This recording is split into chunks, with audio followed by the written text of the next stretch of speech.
this side of the bar cheer. Hi, Lisa. It's And then Megan. this side of the bar cheer. How are you? It was the worst. Doing well. How about you? Good.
You guys ready?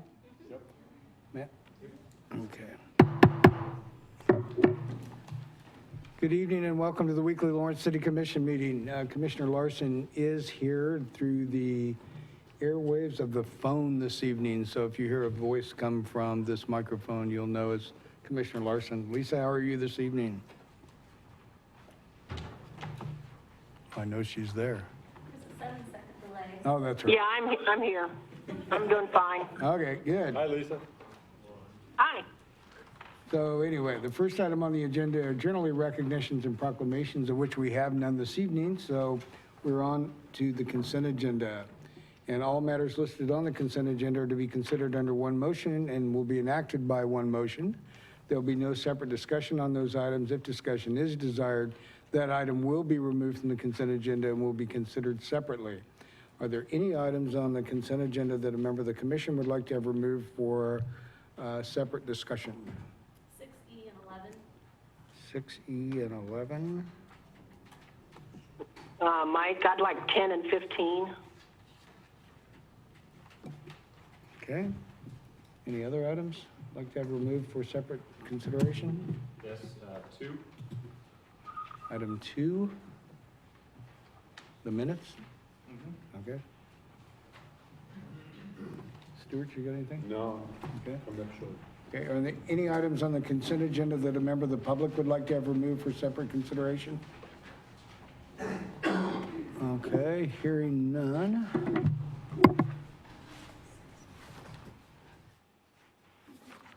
Oh, find them. How did you find them? Thank you. So we need to add to the consent agenda claims to 289 vendors in the amount of $3,275,600.61. And we have manual checks for claims in the amount of $14,855.02. And then we have payroll-related items in the amount of $2,907,000.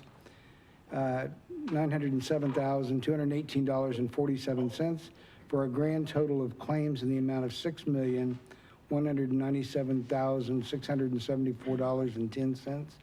So with the exception of items 6E, 2, 6E, 10, 11, and 15, I would entertain a motion for approval of the consent agenda, including claims. So moved. Okay, we have a motion made and second to approve the claims. Was made by Commissioner Boley, second by Vice Mayor Soden. Any question on that motion? Okay, all in favor of that motion, aye? Aye. Aye, opposed? Aye. Passes 5-0. Okay, item number 2, Matthew. I just wanted to quickly on the Aviation Advisory Board minutes, Yeah. I wanted to inquire, we had asked probably 6 months ago to have that aviation safety study, and I hadn't heard anything back since then, so I was just hoping we could get an update on that. I'll have to check on that, Commissioner. We did send that in to the FAA. I don't know what kind of timeline that is going to take, but I'll just have to give them a call and find out. Okay. I did check, it's been a couple months ago probably, and they hadn't done anything with it yet, so. I talked to last month, I think her name is Lynn Martin, is Huh? that correct? Correct.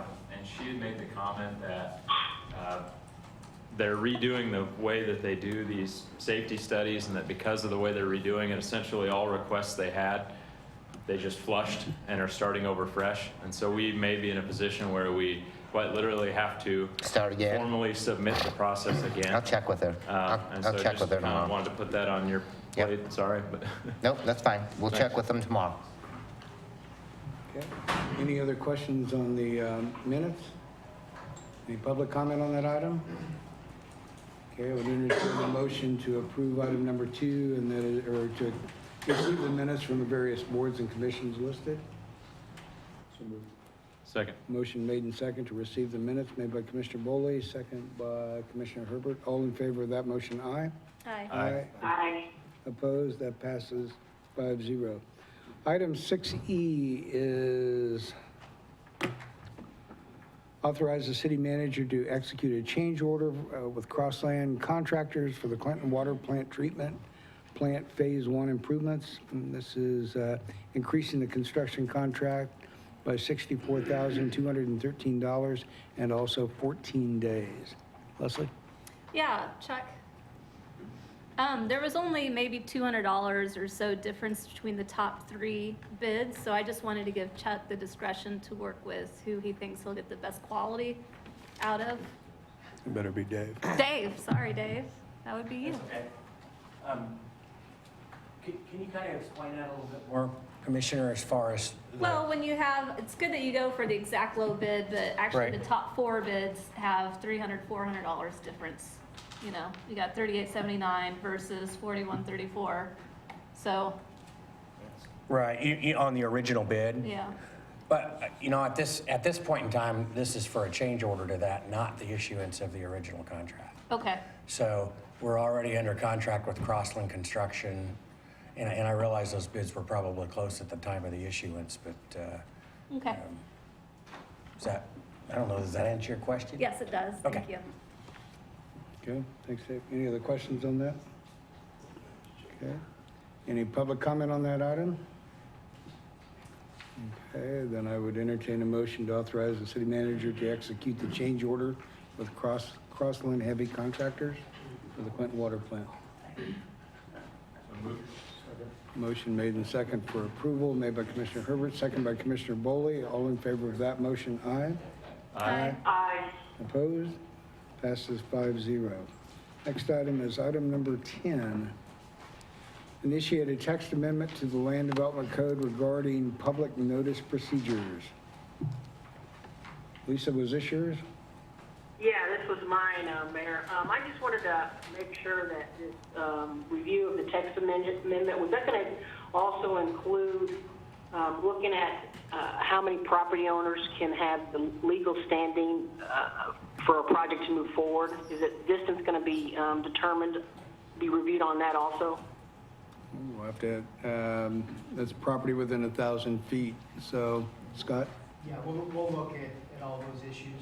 how many properties and whether or not they would gain standing, or whether it would just be a courtesy notice. We'll present some options to the governing body through the planning commission. Were you able to? Okay. Is that okay? Okay. What about texting? Are you gonna look at that? On about, The notices, is that legal to send something and they can click on a link and go somewhere else for further information? well, we typically do, we do a number of what I consider courtesy notices outside of what the statutes require and our local codes require, from early notice on our website to listserv notifications. But the codified requirements have to do with mailed notice, site signs, and newspaper legal ads. I know that we do texting for other things, so perhaps it might not fulfill, the legal business, but it still might be helpful somehow to look at in some way. We can look at that. Yeah. Okay. Any other questions? No. Okay. Any public comment on this item? Okay. Hearing none, then I would entertain a motion to initiate a text amendment to the Land Development Code regarding public notice procedures. Second. Motion made and second to initiate the text amendment was made by Commissioner Boley, second by Commissioner Herbert. All in favor of that motion, aye? Aye. Aye. Aye. Opposed? That passes 5-0. Next item is item number 11, and that is to approve a 90-day extension of the 6th Street and New Hampshire Street turnout to service for the Greyhound bus stop until September 28th, 2016. Is this yours? Yeah, Okay. it seems like the city hall spot is working well. Have you heard any complaints or anything about it? I think there has been a few complaints from staff, people needing a lot of assistance with certain issues. So they are planning on coming down. I think there may be a representative here from Greyhound tonight. There he is. Steve Dunn is here if you've got any questions for him. They're looking for a place. It hasn't been bad, but there has been a few situations. Okay. Have there been any more issues with accidentally going to the Amtrak station instead of Greyhound? I haven't heard of any. Good, good. I know that was a problem in the beginning. Mm-hmm. Good. Well, I don't mind it staying there. Just want to make sure if there's anything that needs working on, we work on it. We're trying to assist. David Cronin's been in contact with them, so they're planning on making a trip here in the next few days, few weeks, and taking a look to see what they can find. Yeah. If we end up making it a little more, or I should say a little less temporary, it might be good to look at some kind of bus stop, and then they can have, bus schedules and stuff like that in there. I think that might be really helpful. Okay. Thanks, Chuck. I see a lot of people sitting there waiting for the buses. Any questions?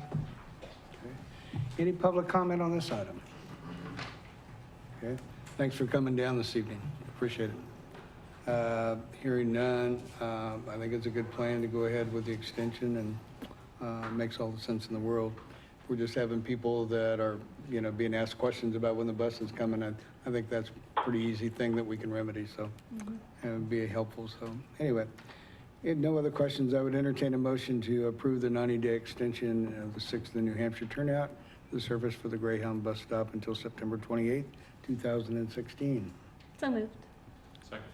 Motion made and second for approval by Vice Mayor Soden, second by Commissioner Herbert. All in favor of that motion, aye? Aye. Aye. Opposed? Passes 5-0. Thanks again. Last item of the consent agenda is authorize the city manager to execute a lease agreement with Community Wireless Communications Company, doing business as Wicked Broadband, permitting Wicked Broadband to lease 10 miles of strands of dark fiber in the city's Verizon conduit in accordance with the city's fiber policy, but subject to an audit being done on all existing agreements between the city and Wicked Broadband to ensure that Wicked is in compliance with those agreements. Matt, is this yours? Lisa. Yeah, this is mine. I had a few questions about why we would be moving forward if there's a concern that they may be in default of some of our agreements already. Is there any way to get the audits done before we go into another agreement with them? You know, I think the concerns are somewhat, we haven't been able to really get through the agreements to be able to inventory all the concerns. And so we thought it was probably fair to proceed with that caveat. The concerns. So will it be easy to rescind an agreement if we find out that they're not in compliance and they don't come into compliance Well, immediately? I think the motion should be subject to those things being resolved. I believe legal counsel is going to be going through those agreements to discern where there might be any delinquencies. Some of the initial issues are somewhat minor issues, but I think, quite frankly, we do need to do an inventory of the responsibilities. And some of it may take a fair amount of time because it will require us to go out in the field and actually examine where lines have been extended and make sure that those are consistent with the descriptions that were provided in the agreement. At the same time, I think there's a concern about making sure that we're making this service available to our public and getting out there and doing it. A bigger concern for me is that I think at some point we need to revisit that policy. We're pretty generous in our rental rates and connection. Yeah, I was looking at that at 625. Is that industry standard? Well, that's another challenge because I think the industry is all over the place as to what the challenges are. I think the philosophy of this city is that we have tried to use our backbone to get our fiber backbone to get access and to get connections with the thought process that would generate more business opportunities for individuals. And so I think we've been pretty generous to the extent that individuals on these contracts, and it may not just be this particular provider, have not complied with the provisions of the agreement. We need to delve into that, but we didn't feel it was really appropriate to hold up, some connections in this regard. I have a favorite saying, and that is they all come back to City Hall eventually. So if we don't get it resolved this time around, I'm pretty confident we will in the long run. And I think, so we'll get through some of them and start to monitor those. I think legal's been assigned the responsibility to start going through to work with engineering to make sure that those connections or those responsibilities have been met. So is legal. Go ahead, Lisa. I have one more question. Go ahead. Is that okay? Sure. I also saw that we offer them the renewal for two 5-year terms. Is that at the same price? Randy? Commissioner, this is Randy Larkin with the City Attorney's Office. That lease agreement is a standard lease agreement that we've offered to all entities who have come in to lease our dark fiber. It was approved by the City Commission, and that's what we've used. And that's the standard terms of the leases that we've handed out to other parties as well. Okay.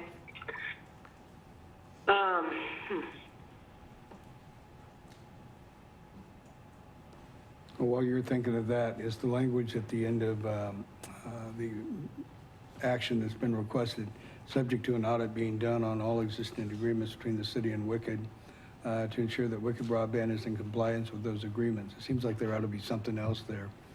I just know as this came in, there was some concerns because they have a deadline of August 1 to hook up a number of third-party businesses. That was our main concern in going forward with this. But at the same time, staff had concern regarding, there's 3 or 4 other agreements with Wicked, one of which I know that they are in compliance with. And then another one that they're probably not in compliance, or if they are, it's minor. There might be another agreement where we're owed some money from the past. We'd have to kind of do an accounting to determine that. And then there's another agreement where they're allowed to be on some poles and in the right of way. and they may be on poles that are not stated in that agreement beyond that. And I know that there may be one or two other places that they are in the right of way that they should not be. So we just wanted to bring all that into compliance. Carl Watson, the new general or manager who we've been working with Wicked Broadband, I talked to him Friday, and he's on board with all that. He wants those to come into compliance. So we're going to begin the audit process subject to your approval tonight. I think we'd be very disappointed if, in fact, when we point out these discrepancies with the agreement, that they didn't take care of them at this point. I think Mr. Watson has been pretty candid about trying to develop a strong relationship with the city, and I can tell you the dollar amount is not a major dollar amount. It may actually have been written off in our accounting, and quite frankly, I don't know why that would have been done, just because possibly it had run for so long. And quite frankly, I'm going to press that get resolved, because I think that was due to us and still should be paid. But again, I would suggest the bigger issue here is we may want to delve back into this policy as to whether it's really meeting the intent of probably a prior commission in accomplishing the goal of spreading fiber out the way I think people had hoped that it would. I'm not entirely convinced that that's the goal that's being achieved. I guess my concern, and if I'm hearing it right, this might be Commissioner Larson's concern as well, is the wording there, but subject to an audit. Does this indicate that until the audit is completed and all debts are resolved, that they will not be allowed the access to dark fiber? Or are we giving them the access and we're just saying, but we're still going to hold you to some debts that have gone on forever unpaid? The word "but" probably should be an "and." That was the intent. Okay. I mean, I agree with you that ultimately we want to get access, but I also know that when you hold someone's feet to the fire, they tend to pay up a little quicker than if you say, well, we'll let you do it, but really, seriously, at some point you should resolve this debt that has been going on so long, we've written it off. It has been going on a long time, Matt, and that's why I think it's going to take some time to delve back into the reasons why something has or hasn't been done. But I wanted, I kind of pressed Randy a little bit to go back into these agreements and say, where's the compliance, where they're not in compliance? Let's get them into compliance and move forward. So, Okay. And I do know that the money amounts I've heard, we haven't done an accounting, it's not a lot of money. yes. Right, it's maybe 3,000, 5,000 here or so. That's my understanding at least. Both the principals, I think, in my meeting with them have been, I think, trying to make an effort to resolve whatever past differences have occurred between the two entities. And so I think we can get these things resolved. Okay. And I'm kind of one of those people that gives everybody that chance until they go the wrong direction. Under this, then we need simply changing the word "but" to "and." We'll cover that. We comfortable with that? Sure. Yeah. Okay, thanks, Randy. Any public comment on this item? Okay, back to the commission. This is where we all want to go? Yep. Okay. Well, if that is the case, then I would entertain a motion then to authorize the city manager to execute the lease agreement with Community Wireless Communications. And this is doing business again as Wicked Broadband, permitting the Wicked Broadband to lease 10 miles of strands of dark fiber in the city's Verizon conduit in accordance with the city's fiber policy, and subject to an audit being done of all existing agreements between the city and Wicked Broadband to ensure that Wicked Broadband is in compliance with those agreements. I would entertain that motion. So moved. Second. A motion made and second for the authorization of the city manager is made by Commissioner Herbert, second by Vice Mayor Soden. All in favor of that motion, aye? Aye. Bye. Opposed? Passes 5-0. Thank you. Next item is general public comment, and the public is allowed to speak on any items or issues that are not scheduled on the agenda after first being recognized by the mayor, and as a general practice, the commission will not discuss or debate these items, nor will the commission make decisions on items presented during this time. Rather, they will refer the items to staff for follow-up. Individuals are asked to come to the microphone, sign in, and state their name and address. Speakers should address all comments and questions to the commission.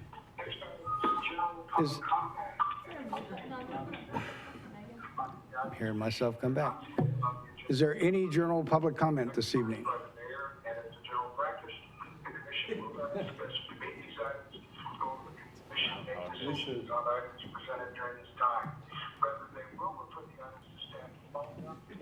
Anyway, is there any general public comment this evening? Okay, thank you all. Next item is the regular agenda. Again, the public, is always allowed to speak on any regular agenda item or give public comment after first being recognized by the mayor. Individuals are again asked to come to the microphone, sign in, and state their name and address. Speakers should again address all comments and questions to the commission. The first item is a presentation by tenants to homeowners of a monetary donation to the Affordable Housing Trust Fund. And I know we have representatives here this evening.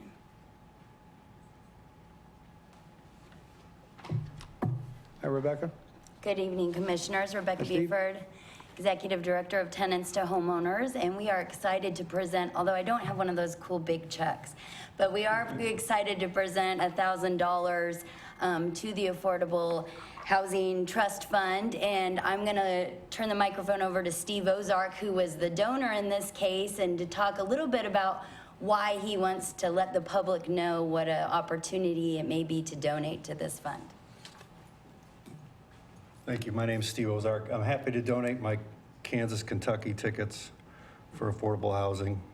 I wish we'd raise more money. Of course, the amount we need to raise is just a drop in the ocean compared to the need.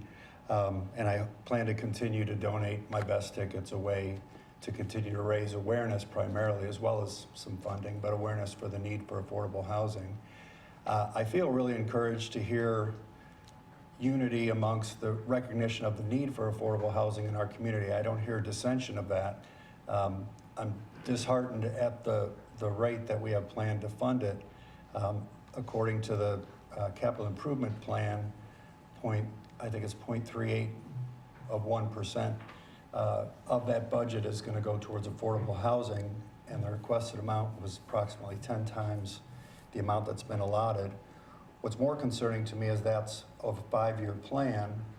So we're saying for 5 years, this is the amount of money we have in this pot of money to give. And unless we find revenue streams that are sustainable, that can contribute money for permanent affordable housing, my main concern is with the attention on possible subsidies, having money that comes from building and from construction for further development. Those things will sunset, so that we're not going to create permanent affordable housing stock. When those end, those houses will go into the public market at current rates, and we won't build up the some 4,000 units that our own city plan showed that we need. So I'm at a very challenging crossroads, because I'm encouraged by the spirit of what we're saying in our community, but I'm discouraged by the city's willingness to step forward and make that commitment. I would think if I were in construction, I would feel put upon to hear, we're going to put a lot of this on your backs. And that's not going to solve our problem for permanent affordable housing. We need to come up with the money to have houses that stay affordable, because it's not just the people that are barely struggling to live. It's people that work in our hotels that make minimum wage that can't afford to live here. I mean, to keep our community a diverse community, we're going to have to find a meet between the living wages that we have and the cost of housing. I'm preaching to the choir, and you all know this, but I do want to state at this point that the public awareness towards affordable housing has never been greater. The Journal World did a series of pieces. I mean, it's all over. It's in everyone's minds, but we haven't found the will or the funding to solve the issue. So I implore you to reconsider sustainable funding that we can do for permanently affordable housing stock. In the time, the last year where we came up with $100,000 to start the Affordable Housing Trust Fund, we had 627 people on the transitional housing waiting list. Well, in that year's time, there's now 671 families on that waiting list. We opened 3 new permanently affordable houses, and so that leaves 44 additional people. So the problem with doing this as a slow approach is the problem's going to grow. It's going to cost us all money, and it's going to create a lot of sadness and hardship for the people who suffer to just survive. So again, I implore you to look at this carefully as the true priority that we say and find the funding. I think that builders and other people in the community, if they see the city showing the willpower and the initiative to help fund this, that we can hopefully find more people and really solve this issue. I thank you for the opportunity. Steve, thank you for your donation and all the work that you've done in affordable housing over the years that I've known you. I know that you've been involved with so many things, and I appreciate your hard work and dedication. Thank you. Wish I could bid on the tickets, but they went past me. We're going to get them higher next year. Thank you for your gift, Steve. Thanks. I did have an idea I wanted to pass along to the Affordable Housing Advisory Board of a potential revenue stream. I was thinking the other day about how, on your federal taxes, you can voluntarily contribute like $3 to something or other. I think the state of Kansas has the Chickadee Foundation, something like that. So I was wondering if it's even possible on our utilities for people to voluntarily contribute more that would go straight into the affordable housing fund in some way. Brian Kidney isn't here. I was hoping I could ask him about it, but I thought that might be an idea for us. We'll look into that. Thank you. Okay. Any other comments? Rebecca, thank you for all the work that you do, and tenants to homeowners. I appreciate all of it. Thank you. Okay. Is there any public comment on this item? Okay, thank you. Okay, next item on the agenda is to consider adopting on first reading ordinance number 9266 concerning the penalties for certain overtime parking violations.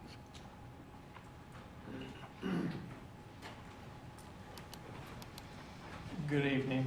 My name is Adam Heffley. I'm a captain with Lawrence, Kansas Police Department assigned to the Information Services Division, which incorporates the parking and animal control component of the city.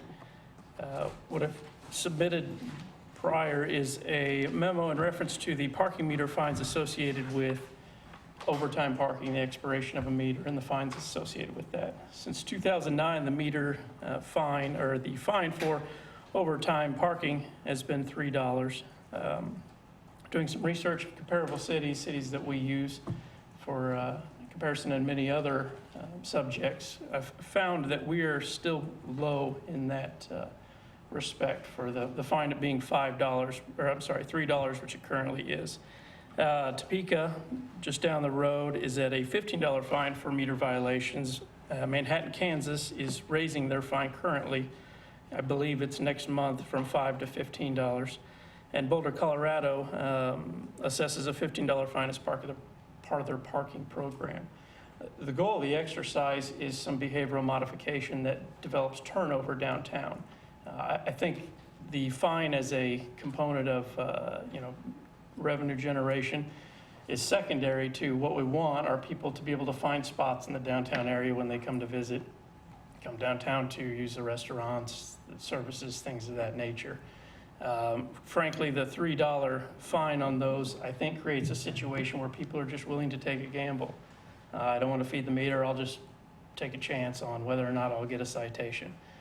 We issued in 2015 approximately 102,000 citations for overtime parking, and I think that is anecdotal, but I think that is evidence of a lack of adherence to that metering program. Again, the object being turnover of parking. There are a lot of benefits to the turnover of parking, creating a free spaces. You have less people driving in circles looking for parking stalls, which creates more traffic downtown, idling cars. things of that nature. Also, having parking close to business is a desired result. And I think it just presents a better view when people come to downtown to visit the stores and restaurants and such. What has been submitted is ordinance 9266, which increases the overtime meter parking fine from $3 to $5. The failure to pay fine, which is raised at 10 days after the fine is, or the citation is incurred, from $15 to $20, and then a habitual violator, which changes from $50 to $75. And if you have any questions, I'd be happy to try and answer them. Go ahead, Les. I'm probably completely wrong on this, but I'm going to ask just to make sure.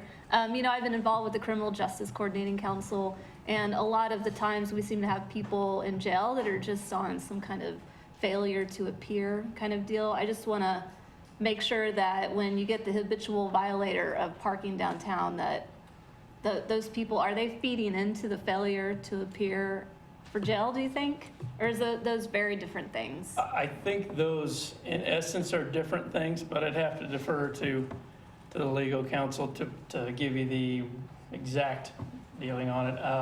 What we're talking about is a 10-day grace period where that fine becomes currently $10, and then for that to go to what you're referring to as a warrant, or some kind of increased fine, incarceration, things like that is substantially down the road. But I'd let Vicki speak to that. Good evening. Yeah, to answer that question, it would be very, very rare, extremely rare for a person that is a habitual violator parker to be put in jail on a failure to appear. Good.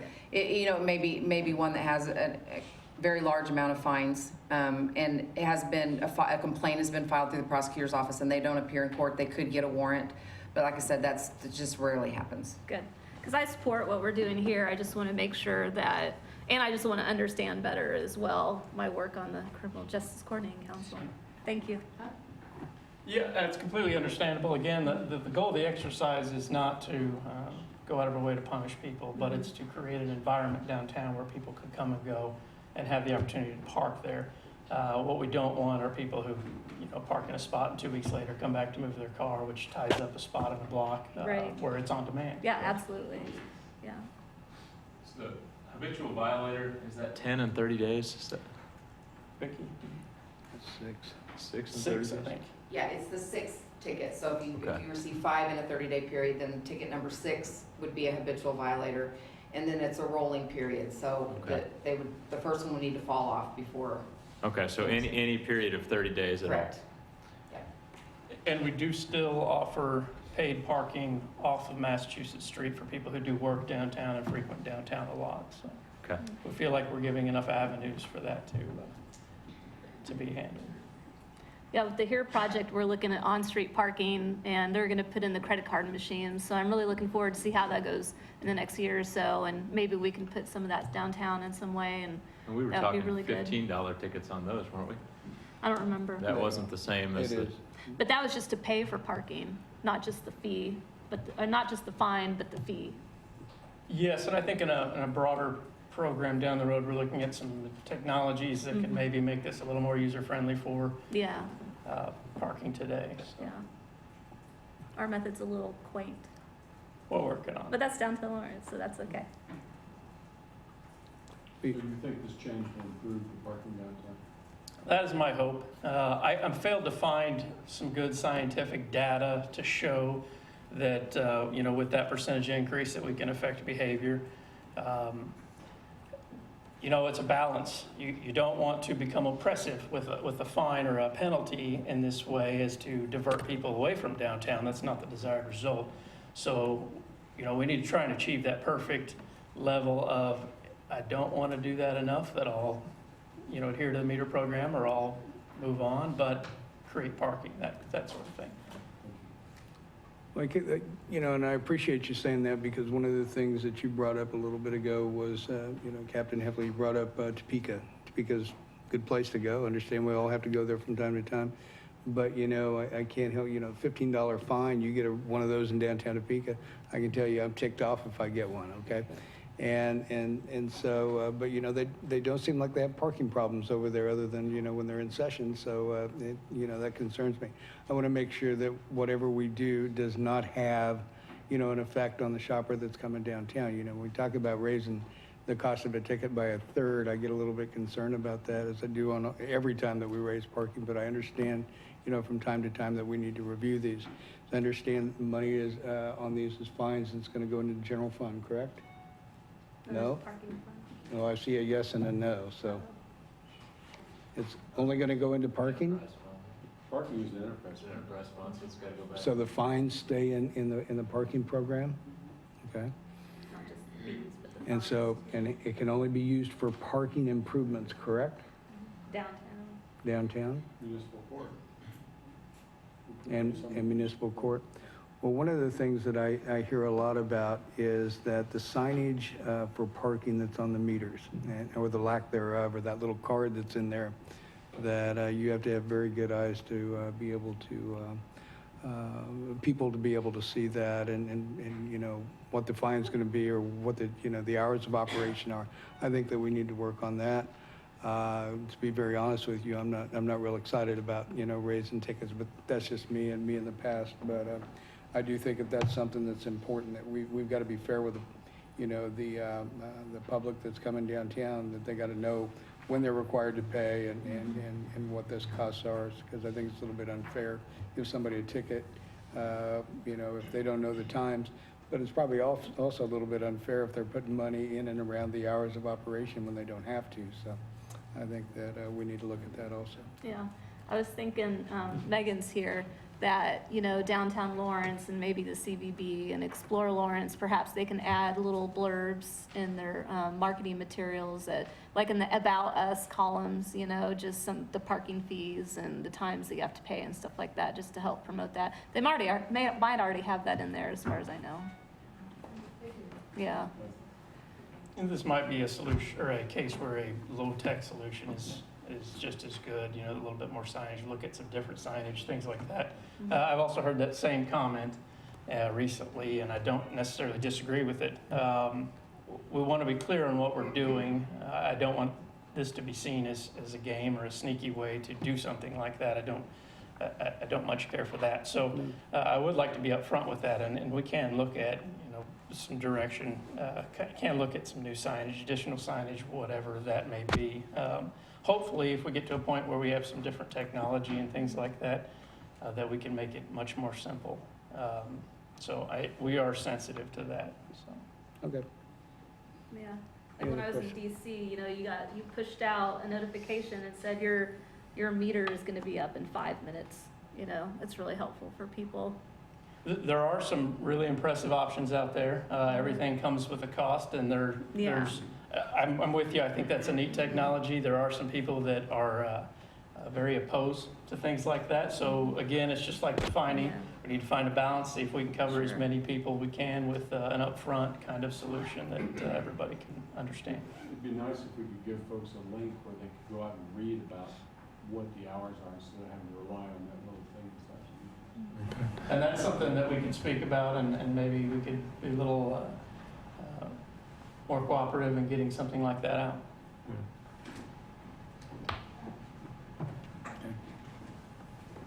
There's also a new interactive map of parking online that we draw people to. So I just wanted to let you know that we have been working on parking and educating people about parking. In the downtown Lawrence maps, like you recommended, we always put information about parking in there.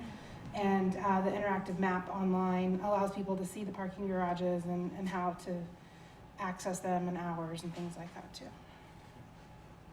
I'm thinking something that might be easier between those two parking meters. It's on that pole, a little stick-on thing that says, you know, hours of operation are from 9 to, or 9:30 to 6.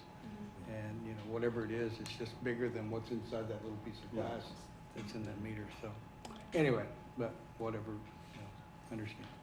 Any other questions of Adam? Lisa, did you have any questions? You gotta turn the volume back. You turn it down. She's probably No, I'm fine, Mike. she's been yelling at you. That thing will get your attention. Okay, Adam, thanks. Thank you. Public comment on this item. Public comment? Okay, back to the commission. I think this is good. I think this is bad. Anyway. Well, that's where, I think one distinction we need to make, because I've been talking to some people about this, and generally the comment that's made is there's kind of a chuckle involved with the $3 ticket when you start looking at other communities. But I did get some negative feedback that, this is going to keep people from downtown. I think one distinction we need to make sure that is very clear is that we are not, and maybe I should have asked this as a question when Adam was up there, but as I understand our change in policy, we are not increasing meter fees. Mm-hmm. And so This is a fine. this is, it still costs the same as it has always cost to park downtown, or at least has cost since July of 2009. This only affects individuals who are ticketed. So, to me, there's a big distinction there.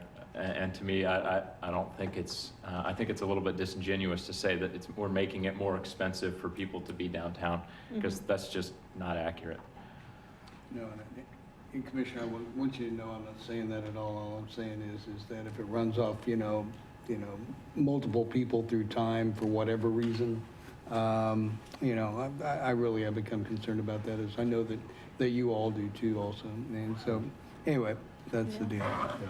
I guess I'm my just not a concern big is, fine person, I guess. we've got a system that's trying to encourage people to turn over so that there's more parking available. We're gonna be talking about parking downtown for a long time. I'd like the system to work the best we can make it work. If this is gonna take us there, then I think we need to give it a try.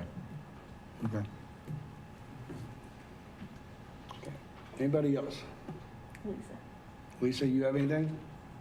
No, I'm good. I agree. I think this is a good step forward in trying to just keep our parking available to everybody who needs it. Okay. Okey-doke. Adam, I do have one question for you. You had said something about vehicles parked for a period of a number of days. Yes, sir. Do we have that going on? I don't believe we currently have that problem on our metered parking. Okay. We have dealt with it in other lots that are timed and permitted and things like that, but I believe the nature of meters, people have avoided that. And I apologize if I give you the impression that that's happening down there. To my I just knowledge, want to make it's sure not. I heard it right. Yeah, to my knowledge, it is not happening down there, just, without any enforcement of that. I'm afraid we would come to a situation where there just wouldn't be parking for people Right. wanting to use that area. Okay. Has there been any discussion at all about enforcing meters downtown around the clock? I ask that because I think about people like yourself, Mike, who, a great number of industry downtown is bar related and therefore potentially after hours related. And so in a lot of ways, your customers bear the burden, whereas a lot of the downtown businesses bear no burden. When we talk about, nobody puts a quarter in the meter that's going to a bar at 9 o'clock on a Friday. Everybody puts a quarter in the meter that goes to your barber shop at 9 o'clock on a Monday morning. And I've thought about that, Commissioner, but one of the things that I got to think of too, and I know you all too, is the safety of the city employee. And if it's, 10 o'clock at night, I don't think we want people trying to, be down there ticketing vehicles, I don't think it's, I just don't think it's very smart, but, at least in my mind. But, I appreciate that concern because I think about it quite a bit. I think if there's a issue of fairness in this. But once we get that technology thing taken care of, Mike will be able to figure that out. Yeah, Yeah. okay, let's go. Okay, Thank you. thanks, Adam. Okay, any questions or comments? Okay. The item before us then is to consider adopting on first reading ordinance number 9266. This concerns the penalties for certain overtime parking violations in downtown. So, where do we want to go? I think I got the gist. That is for lack of a motion. I would entertain that motion. So moved. Second. Okay, motion made and second to adopt on first reading ordinance number 9266, made by Commissioner Boley, second by Vice Mayor Soden. All in favor of that motion, aye. Aye. Aye. Opposed, nay. That passes 4-1. I would, and this will be back on the agenda next week on the consent agenda, I assume. One of the things that I would like to at least have some discussion or get a report back from staff on what we can do better and, some type of little signage down there so people can see the hours of operation. Okay? Okay. Regular agenda item, the commission did not formally adopt the donation by motion. So if the commission would please do that, that would help us in our minutes. I'm sorry. It's okay. I just thought it was a gift, and I didn't realize we had to take a whole action on it. Okay. Well, I would move that we accept the monetary donation of $1,000. Okay. Steve did leave the check, right? Okay. Okay, we have a motion to receive the monetary donation from tenants to homeowners for the Affordable Housing Trust Fund through Mr. Steve Ozark. This was made by Commissioner Herbert, second by Vice Mayor Soden. You heard all that, didn't you, Lisa? Yes, I did. Okay. Yes.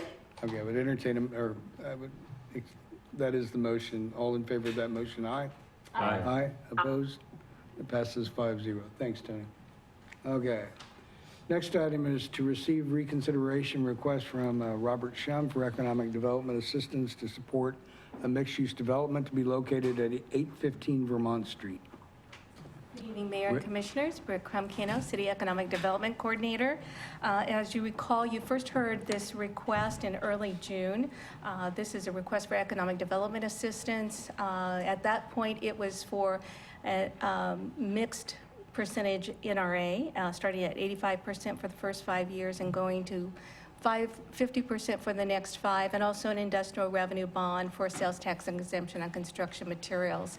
The project had both commercial and residential components, and at that time there were no affordable housing assets being proposed. So you had suggested that the applicant work with the city manager to see about coming up with an alternative in that project to help meet affordable housing.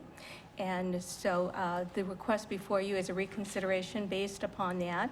We do have the applicant here, and he can speak more to how the project has changed to accommodate affordable housing, as well as his final request, which is a request for a gap analysis to see how the project would fare financially and the need for public assistance with the new affordable housing provision added in there. So I'd be happy to answer any questions, or if you would like to ask questions or talk to the applicant, I can turn it over to him as well. Okay. Any questions of Britt right now? Sort of. Our process has it going to PERC next, but I'd like to somehow work with our process so that it goes to the Affordable Housing Advisory Board for them to review and look at. The point of that board is to have everyone under one umbrella and talking and looking at things and trying to figure out solutions. So I still want to have everyone at the table looking at that kind of stuff, and just so everyone's on the same page. So I don't know how I would introduce that. So what would you suggest? I think if you were to, in a motion that was successful, include the provision that you wanted it reviewed by the Affordable Housing Coalition. Okay. You could make that a part of the approving motion. Yeah. And we would process it through that board as well. Yeah, I'd like to change our process so it just does that automatically when someone is looking at adding affordable housing. Well, we need to have the experts look at it, and those experts are on that board. So we have the policy will be coming back to you at some point. And actually, the policy was reviewed by the Affordable Housing Board. So if that's something procedurally that we go forward with, I think we could just add that to the process. One of the things that we're doing is we're looking at the whole procedure for incentives and what steps they go through. And it's, I think it needs a bit refinement, but the one part that I think would actually be helpful is to have the Affordable Housing Task Force take a look at it. This particular one, Mr. Ozark had commented about this expiring with the termination of an incentive. Well, that's not the case with this particular project. So I think that those are some of the discussions that would be beneficial so that we could infuse some of that kind of thinking into our procedures going forward. Yeah. Like so many things, I think this whole discussion is going to continue to evolve. And while Mr. Ozark doesn't necessarily think this is the panacea to take care of it, I think what you're going to find is that affordable housing has to be approached on multiple fronts in terms of how we would achieve more affordable in the community. Excellent. That sounds great. Thank you. Any additional questions? Any other questions, Brett? Okay. Mr. Shem, you have any comments?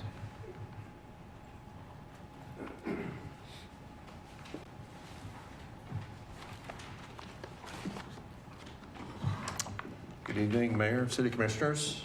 I'm Robert Shum. I'm the applicant in this particular NRA request, an IRB request, along with my wife, Sandra, who's in the first row here, and Stan Hernley is a project architect, local architectural firm, Hernley & Associates. So if you have any questions on the architecture or planning of it, he would be able to answer that.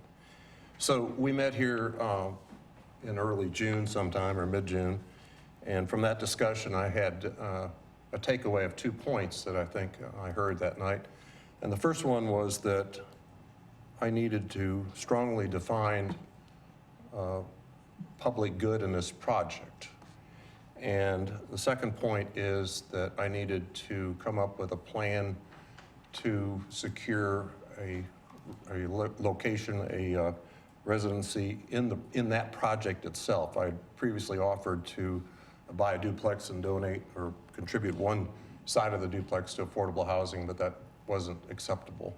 But there again, bear in mind that I started this well over a year ago now, and the affordable housing requirement, while it's not even a requirement as yet by your policy, has been worked into the program, and I understand that. But since that evening, then I have outlined in a letter to you what I consider to be about 10 points that illustrate public good, and I'd like to go over those briefly with you. First of all, it's infill development. That's a major planning objective or goal for all development, to try and use vacant lots and where your utilities are already in place. And so it is infill development. It's been vacant since 1990. Obviously, that's a tax deficiency when you have a vacant piece of property. By allowing construction on that property, there will be additional taxes that the community and the county and the school district receive. It's a mixed-use project under the downtown design guidelines that demonstrates an exceptional commitment to the community. It's located in a soft economic area in the downtown. There's not much going on within that block because of the fire that was there, as well as just kind of a minimal amount of development. There's a lot of institutional type projects or businesses or offerings in that block. It'll help build the density, helping downtown achieve long-term vitality. It'll be energy efficient, which will be built to the 2012 International Energy Conservation Code. It will be built to a LEED certification of certified or silver status. The project will help create demand for a downtown grocery store. The project will create 30 high-tech business offices. These offices will attract entrepreneurs, which will translate into new jobs for Lawrence. And a similar office setup that the principal owns, 7 of the 28 offices, or 25% of the tenants, commute from outside Douglas County. The project will provide for 22 subterranean parking spaces. The project will provide for approximately 67 full-time construction jobs for 1 year. And an additional item that I added today, because I forgot to put it in before, is the project will also provide for the themed street lighting that is seen downtown on the streetscape when the project is being developed. So those are the areas that I think contribute to the public good. Of course, now, in addition, contributing 1 living unit to the affordable housing program. I did take your advice. I did meet with City Manager Markus, and then I met with Rebecca Buford from the Tenants to Homeowners Association, and she and Robert Baker helped me through the legal process of trying to dedicate one of these units to low to affordable housing and how they would come to own it, how they would come to be assessed homeowners fees, which is a requirement by your condo agreements. So in a letter from Rebecca Buford, she says, in an effort to address the need to increase affordable housing, we as a community are working hard to find creative partnerships to enable developers, for-profit and not-for-profit, to build and thus disperse moderately priced units throughout Lawrence. The proposed Vermont Place project could be an excellent example of this type of needed partnership. As it is proposed currently, it will be developed into 11 ownership condo units.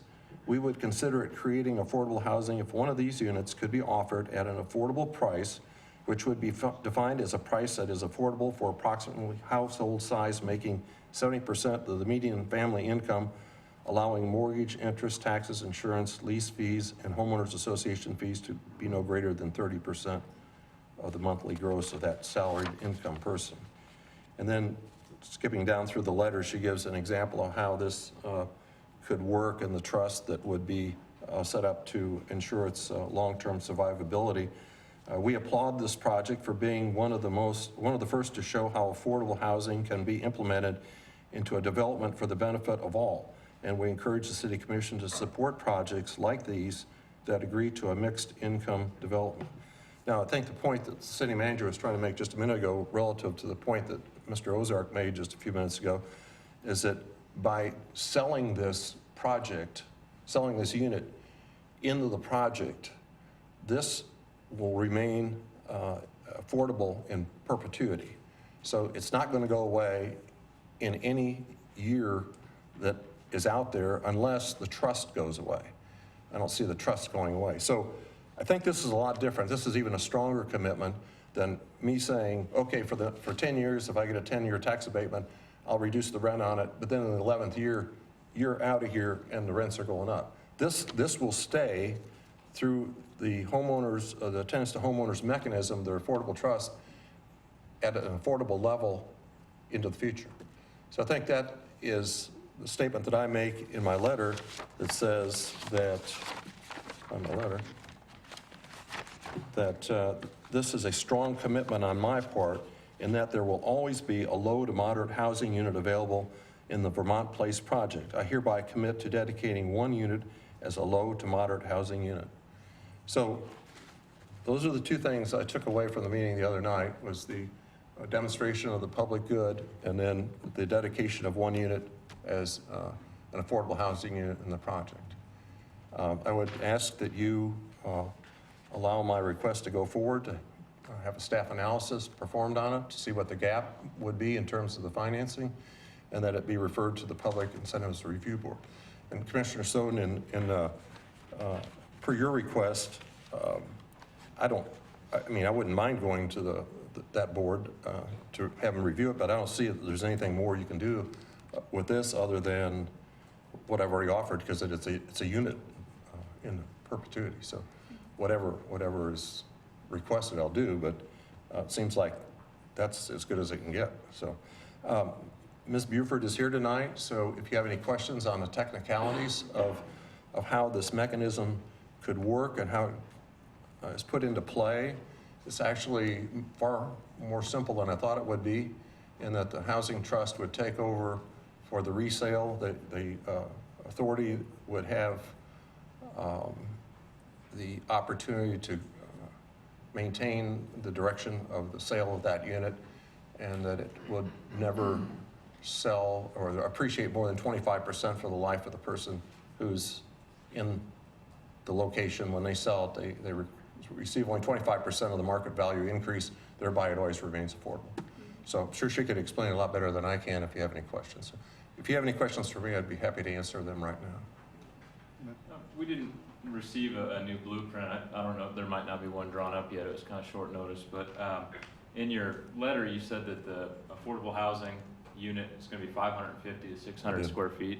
As I looked at the original blueprint, none of the units were that small. The only one that was that small or close to it was condo 402, which was 739 square feet. we might have assumed correctly, it would just be that one shrunk down and the footage would be spread out. Because this is a cart and horse situation, we drew up, I didn't draw up, Stan Hurnley drew them up, the plans without being either planning or without the structural being performed on it or the MEP, the mechanical, electrical, plumbing. That's a conceptual drawing. I already have one person who wants 3,300 square feet. There's no space on there that's 3,300 square feet.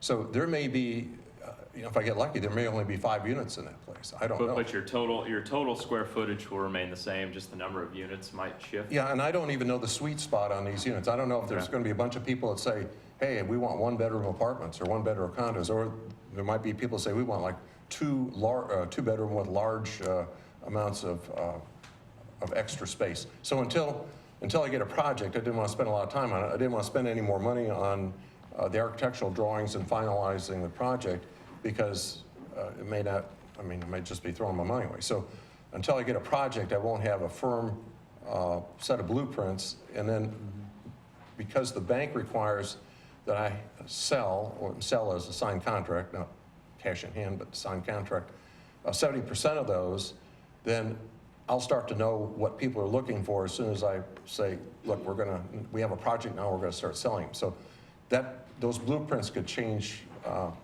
quite a bit, probably will. I hope that answers your question. Mm-hmm. Stan can answer anything else there if you. Bob, in one of the drawings I saw, and I may be wrong here, and maybe I just didn't see it right, do you show in front of your building or proposed building the removal of parking?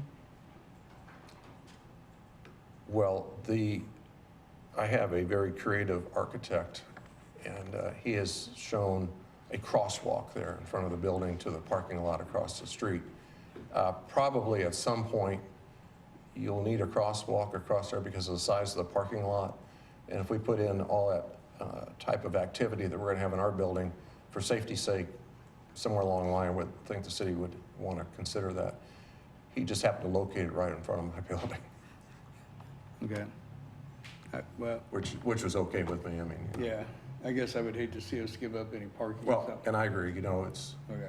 you don't want to, but on the other hand, with the traffic that cuts across there now, there's quite a bit, and so, Well, that's for the traffic safety people to This figure is out. putting the cart way before the horse. Yeah, exactly. I don't even know why I brought that up. Any other questions of Mr. Shum right now? Okay. I have a question, Mike. Sure. Will will Bethesda homeowners be involved in determining the square footage? I didn't quite hear some of the questions from the other commissioners. We're going to bring Rebecca up in just a second, so is that okay? Okay. Okay. Okay. You have other questions of Bob? Commissioner Larson, in answer to that question, we did have a discussion at their office about the size of the unit, and she indicated that this would be sufficient. But I'll let her. Okay. I'll let her answer that too. Okay. Okay. Any other questions, Bob? Thanks, Bob. Thank you. Rebecca? I'm sorry, I do have one more. Oh, sure. Excuse me. I don't know if it was thrown in there just as kind of a hypothetical or if this is the direction you're moving, but it is my understanding that your intent is to subsidize this loss to you with a $10 per square foot increase on all other properties? That's what I'm proposing. Does that include your property at the top? Because when I did the math, it didn't quite add up. If the square footage is not changing, you had mentioned that there was a $12,810 difference. Well, yeah, okay, so the answer there is that the Shums are contributing a value of $700,000 worth of land to the project, and therefore the unit on top will be sold at less, but in total, there's that much money per square foot. But in answer to your immediate question, no, $10 per square foot has not been added on to the top. Okay. So. Okay. Now I'm done. Okay. Rebecca?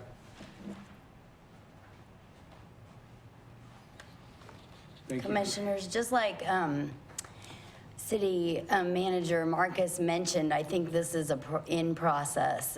So my job was when Bob Shum came to me, he was saying, is there a way we could participate if there was an affordable unit? So I do want to be real careful about, I think my letter outlines the way I could see us participating, not that I'm specifically saying I agree with this property or that property, but how can the Housing Trust participate with developers? What ways can we ensure that something is affordable and, more importantly, permanently affordable, which Bob Shum has suggested and offered. But of course, the devil is in the details, that I think there's still quite a process and a policy we need to come up with. And I don't know that we have that yet, but we're talking about it now, where who decides what is affordable, because as Bob mentioned, things change in the development process, and I'm the first to acknowledge that in our developments. But you know that at some point between you approve something and when we actually have a building built, you know, does the square footage shrink suddenly? Who determines, is that enough of a house? And I'm certainly more than happy to be a part of that process, but the city certainly has to be involved, and I know the city manager knows that we're kind of working towards that process. But I do think we are able, we already have a process to steward a subsidy or a unit that has been subsidized.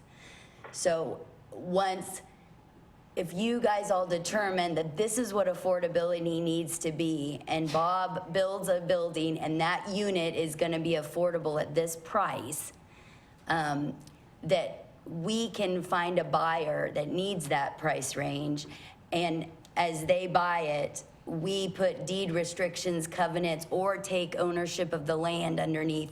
In this case, because they're condos, we would use deed restrictions and covenants, but some legal mechanism to control that subsidy can't be sold to the next buyer when they put it for the first resale. That subsidy leaves the affordable housing arena. So that's where I already have that mechanism, and we do that every day, and we certainly can look at income verification to make sure we're targeting people that have the right income. But some of those questions of what is affordable and what's a decent square footage of a unit, I think we still have a process, and I would hope that the city and the for-profit or the not-for-profit affordable housing providers that have some experience with this, not just us, but others, and the Affordable Housing Advisory Board, be a part of that process. So what questions can I answer on our suggestion here? I think the very last sentence of your letter, that you strongly suggest that the commission specifically define affordability. And I think that's something that, we have to do, because there is question, throughout the community on what is affordable. And I'm not sure that I know we haven't done that. And so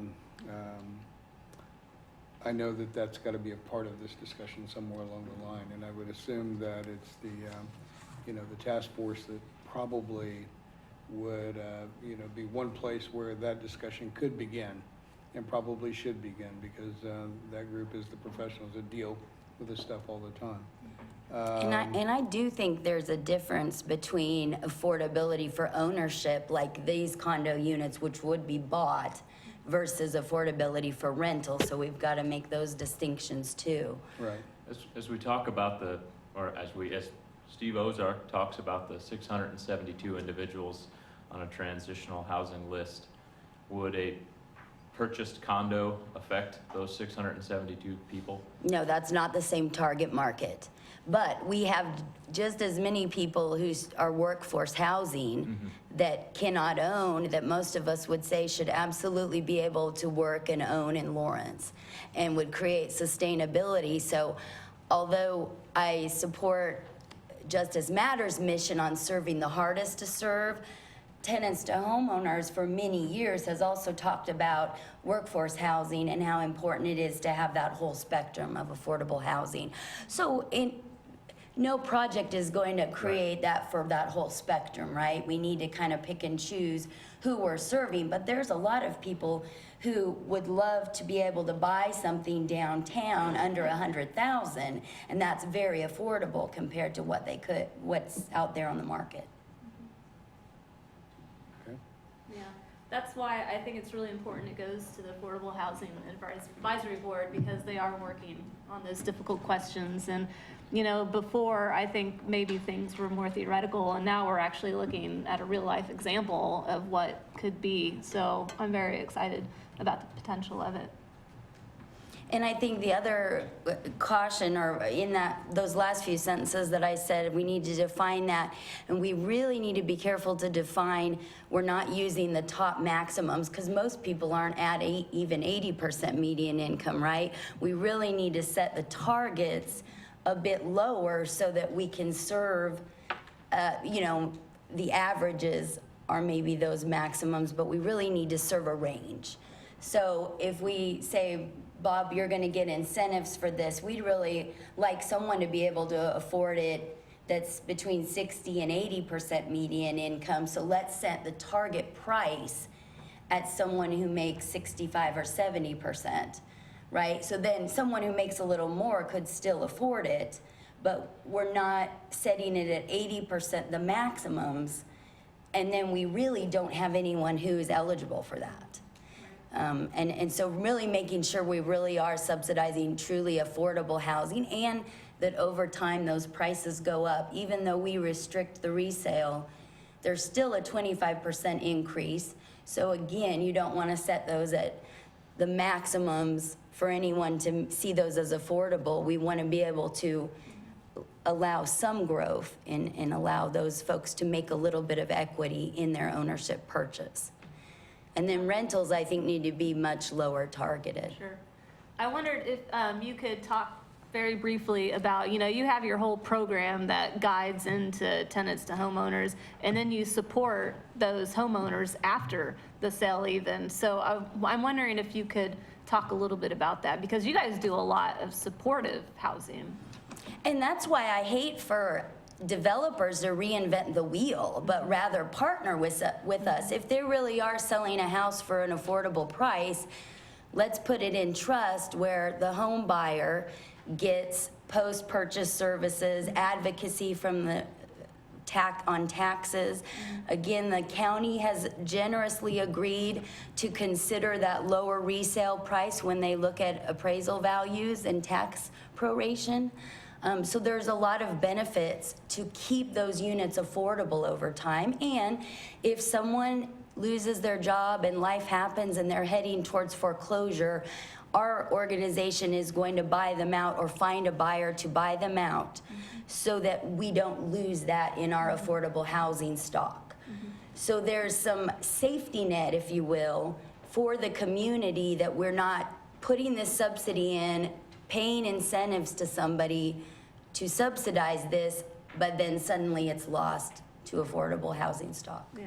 Your trust is very well thought out from beginning to end. I've always been very impressed For with that. 99 years, we're looking at how do we, and I think that gets to the other issue, which we haven't talked about policy-wise, but you guys kind of brought it up, square footage, details, what's a comparable, you know, does this little unit not have appliances? Right. Right, what is Accessibility. fair? Yeah. As far as, and most programs look at, there can be small cosmetic differences, like marble countertop versus laminate countertop, because there's a reality to those costs to a developer. But most of the mechanicals and exterior building materials have to be the same. And that's the way we don't create, oh, those are the two Yeah.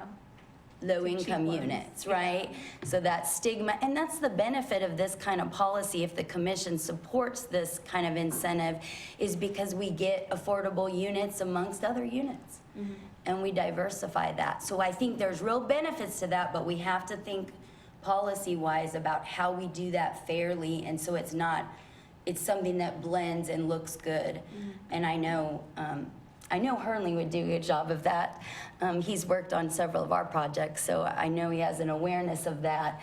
But I do think as a policy for the city, we need to kind of think about outlining that before we have developers coming to us with plans, so, Thank you, Rebecca. thanks. Thanks. Any other questions, Rebecca? No. Okay, thanks. You have another comment, Bob? Yeah, the 600 square feet, I didn't pull out of thin air. We owned a condominium in St. Joe, Missouri that was 600 square feet. Sandra taught there at Missouri Western for a number of years. And it was a very generous, very livable space. And so I thought, you know, that's a reasonable one-bedroom apartment. It's a generous amount of space. And so, in my opinion, I think that is a nice opportunity. And we may build more like that. Like I say, I really don't know when the market starts to, people start calling if they do, if they want a one-bedroom, two-bedroom, or half the floor. So, but anyway, the one-bedroom was very sufficient, and Stan could comment on that space allotment too, if you'd like to hear from him. Thank you. Okay. Any other questions of the applicant or Ms. Buford, anybody right yet? Okay. Do you have anything? Yeah, maybe just a couple of comments. One of the things that we've been talking about internally is there's two types of analysis that typically get done with these types of projects. One is called a gap analysis, and the other is called a cost-benefit analysis. The gap analysis is typically associated with what's referred to as a but-for test on these types of projects. And knowing that there's concerns about incentives in this community and how you get to what the correct amount of incentives are, Britt and I and Diane have been talking about utilizing a group called the National Development Council. They're the country's oldest nonprofit association that gives technical advice to cities. Mainly they're on the city side of these issues. And they'll come in, and we thought that it would be appropriate for both of these projects, this one and the next agenda item, to go through a gap analysis by an independent group.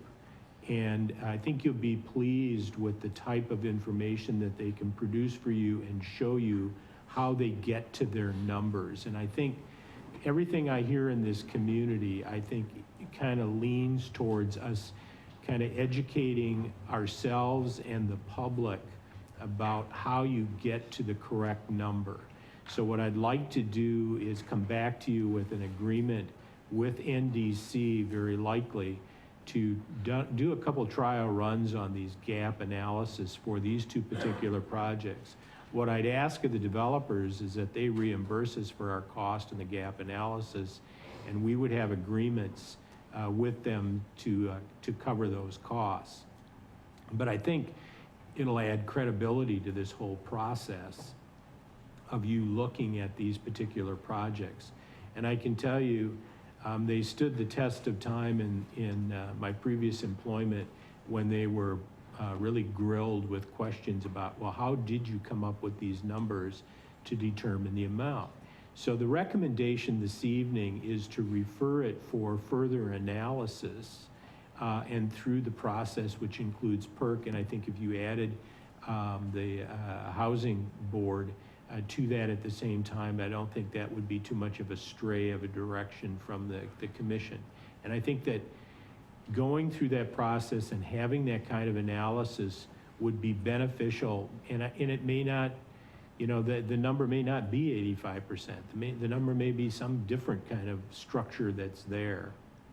So, especially with Mr. Shum's project, I think that with him absorbing some of the impact in the price point of his units, he may be able to stay at that 85 number or a little less. I'm pretty confident it'll be over 50. I'm pretty confident both of these projects will be over 50. But I think if I can kind of project what you were thinking when you went to 50 and 10, is you were trying to set the bar so that there was a comfort level in the community. I think there's another way to approach that, and that is to do an appropriate analysis of the actual costs using fair assumptions to determine how you get to what the appropriate level of inducement should be, and showing the public benefit, and Britt would be doing the cost-benefit analysis at the same time. So you'd have a lot more analytics that you could rely on in determining what the appropriate level of funding is based on what we're recommending to you this evening. Yeah, I'd like to see it go to the Affordable Housing Advisory Board first, so that when they're giving input, they actually feel like their input means something. I'd hate for them to go last, so Well, that they don't feel like what they're saying matters. I don't think that sequence is going to make any difference as to what matters. I think what you'll find is that the analysis should be done in advance of it going to each of those respective boards, because then they'll be looking at professionally derived information that gets to the gap analysis. And by the way, I have confidence that Britt can do that, but I think for a couple of these projects, it would be a good idea to get an independent in here to look at this information and start to build some confidence in this process and maybe tone down some of the rhetoric. The other thing I'd like to say to you, neither of these projects at this point in time is under a policy requirement that they have to provide affordable housing. And I'd really like to encourage you to at least move this to the next step of review, because I think this whole approach has merit and in a very different way than just infusing cash dollars from the city, for us to start infusing units that public won't know that those units even exist in there, but we're starting to, every one of these little projects is a step forward. And every one of them at the end of 5 years adds to your inventory of affordable housing. And in a way that shows some cooperation back and forth from the development community. And doesn't require, a huge cash outlay for or from the city on these things. So that's kind of where I came down on these recommendations, is that I think Mr. Shum went back, and I think the other project went back, and they kind of looked at these issues. They're not required to infuse these units, but I think they're willing to do it. And Rebecca's been a tremendous help in kind of helping and shepherding us through some of this information. The other thing is, these things are going to evolve. I'd like to get some wins for the city where we're showing, quite frankly, this is a very different approach. This is a leading approach in terms of affordable housing. So I'd like to get some wins and see if we can't make this even better as we evolve the process. I'm comfortable moving forward now with the process to get it going. I'm glad that, Bob, now that he's gone and talked to Rebecca and seen, the potential that's out there, that's really, really good, that you had a path that you didn't even know existed. So I'm comfortable now moving forward with it. I do want to tell Stan, who I think is great. Obviously the house next door is historic, and I think on the National Historic Register. So I want to be really careful with how the north face of that building, kind of interfaces with it, whether that's landscaping or materials. 9th and New Hampshire, I'm not a fan of the look of those buildings. I'm not worried about you building something like that, but I just want to be clear ahead of time that is my next concern, you might say, with the project. I feel like we've gone over one hurdle, and now I'm very concerned about the historic district there. Well, before we go much further, we need to take some public comment on this item. Sorry. No, you're fine, you're fine. Appreciate that. Is there public comment on the item at 815 Vermont Street for reconsideration? Yes, sir. Just really quickly, Jeremy Rothkushel, 712 Lawrence Avenue.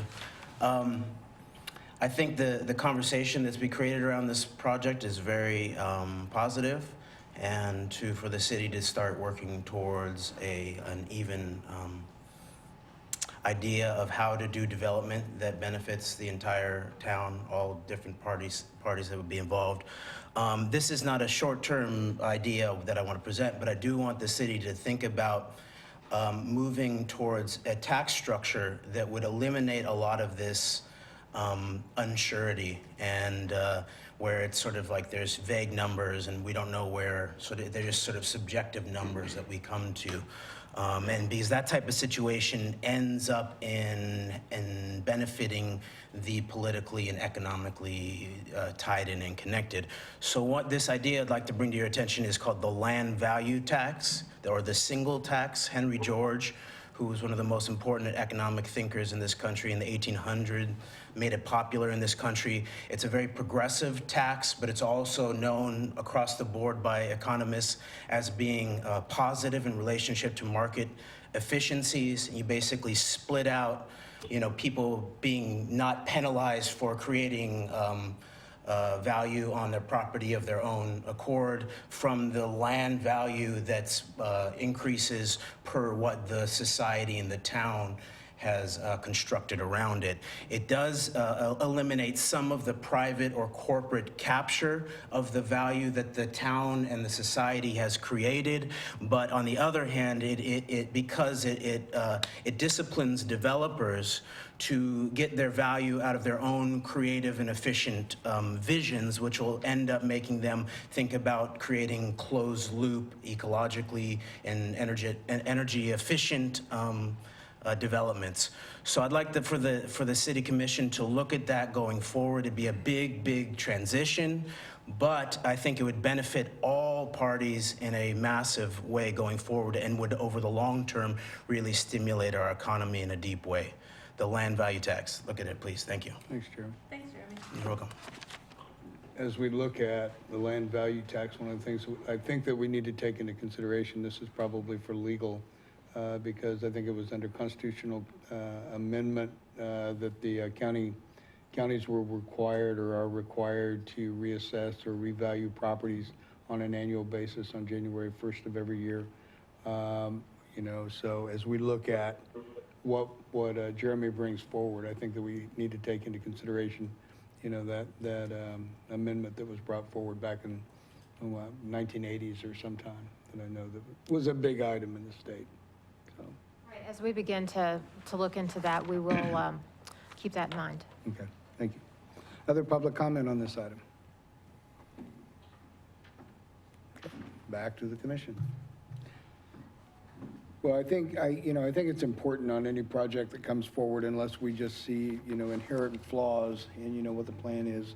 I think we have a duty, this is my belief, to allow a project to go through the process that we've established. There are going to be times when we change what that process looks like. Talked about it tonight on whether or not this process or project needs to go to the Affordable Housing Task Force. I guess one of the things that I would ask Leslie, and I was going to ask a minute ago, what are you going to ask the Affordable Housing Task Force to respond to? And that's a question to be thinking about if we're going to send it that way. But I think it's something that, that we kind of got to answer. The other items, Tom, this is probably for you and staff. How many of these things, if we're going to start making these requirements of developers as they come forward on the affordable housing units that are going to be a part of these, how many of the answers to these questions that Rebecca laid out for us need to be in place before we can consider, these items as they go through the process? Obviously, Mr. Shum and the item that's going to come next, as you mentioned a minute ago, we don't have any of these things in place. They have both generously discussed that they would be willing to meet at least some form of it, and we don't have a policy in place. So I do think that we need to answer some of those questions that she laid out if we're going to have those requirements. I do want people to know that as we look at, establishing, if we are going to approve this, Mr. Shum's project moving forward, that it just begins a process. There is no approval of anything this evening. There is absolutely nothing to be considered here. I think one of the things that we need to work out quickly is, whether or not there is going to be that participation required of the applicant in this particular case to have the third party, look at the gap information that's going to be required. I do like that idea. It looks like it's a third party coming in and making the review, that it's not one of us or us as a group or the PERT committee or anybody or staff even doing it. So I think that's pretty good. And that way, we can all look at the same information that wasn't started, right here in our building. We have third party bringing it forward, so I think that's good. So I guess my question is, how much of the stuff that Rebecca laid out do we need to have in place if we're going to make these requirements now? Yeah, I think at this point, we can negotiate these particular issues with these two developments as to what we would use as affordability criteria and eligibility criteria. But when you get the policy back on incentives, I think that when we get to that, we need to have a definition of what affordability means, both in ownership and in rental, and Rebecca and I have been having those conversations. So I think we could have an addendum or an appendix to the policy that stipulates those. And then again, those have to be adjusted on some annualized basis, so. So can we go ahead and initiate the Housing Task Force to begin the discussions of what that definition of affordability ought to be? Yeah, I actually think that, we can carry that message back to them, that they can have that conversation. Just administratively, we can inform them that we'll expect that be involved in that policy as it comes forward. I think one of the challenges that I was originally going to say Britt will face, but if we're moving this to an outside agency, yeah, whomever ends up looking at this, one of the great challenges they're going to face in looking at this project, when you start talking about things like but-for analysis, typically on a project, you look at, well, here's a commercial building, and here's the amount of profit they believe they'll generate, and if it doesn't meet that 4% return on investment, then it's a bad deal, and they need some sort of incentive. But as you look at this project, and again, I'm only going off the blueprints, the only set of blueprints that we have, you're talking about something where 1/5 of the square footage is the developer's personal home. And so to weigh that as well, what's the expected return on that profitability-wise, that's going to be a really tricky thing to weigh, because one doesn't expect to make a profit when they build their retirement home, right? That's an out-of-pocket expense that you take on as your home. And so I'll be curious to see how the fact that it's the applicant's personal property will weigh into that analysis. And I hope it weighs into that analysis, because it is a factor. I have no doubt that NDCs run across that before.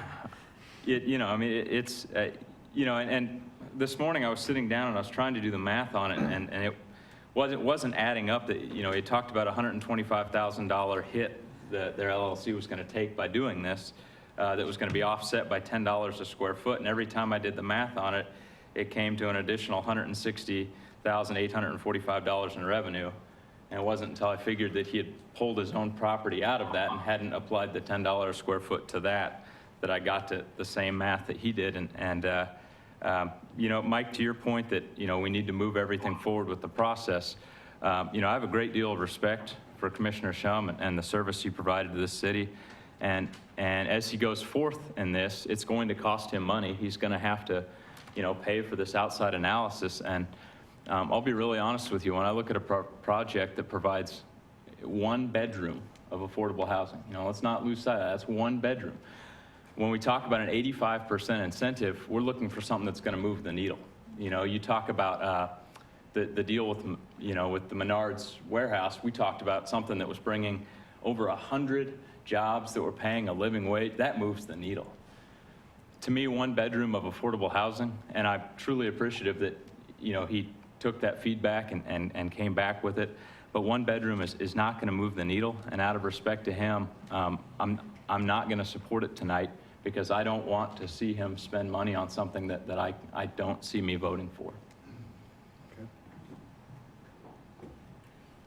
Well, I'd like to thank Bob for regrouping and working with staff. And I'd like to thank Rebecca for her expertise, and I hope you get a lot more work.